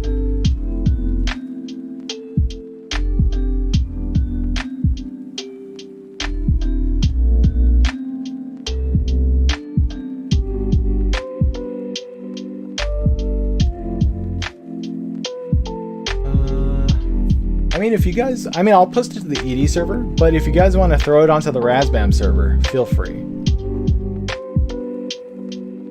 I'll send you the actual file onto the ED server, and then from there you'll go ahead and spread it like wildfire wherever else you want. It'll be just, is there a humor option as a flare? No, just rumor, DCS, tech support, real life hardware, sale guide, mission editing, official, not released. How do I label it as not released? That'd be kind of funny, right? Labeling it as not released. Technically, it's not released. I'll probably post it onto the helicopter chat. I think that's the most relevant chat for this particular creation, this particular module. No, I'm gonna clear the flare. I don't think it needs a flare. It just needs to exist. All right, mods of Huggit. Let's set up a stopwatch and see how long it takes for this thing to be taken down. Alrighty, and let's go ahead and post it in helicopter chats.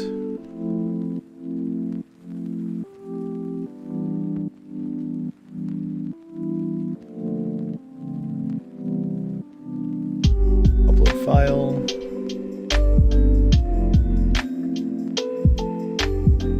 Pictures. DCS. AI presents the SA-342M Garage, created as a gift to the R2 TJ.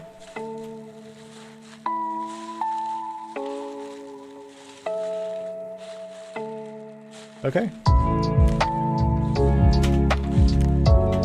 And there you have it. Alright, gentlemen. That'll be it for me tonight. Oh, man. This thing looks great. So yeah, anyways. It's already been posted on the DCS helicopter chat. So feel free to grab it from there and do whatever you want with it. Thank you all for watching. If you enjoyed this stream, feel free to give me a like, give me a follow, give me a subscribe, whatever it is YouTube is asking you to do nowadays. And I guess tune in next time for some weird-ass freaking streams. Alright, take care, guys. Have a good night. Well, for me, good night.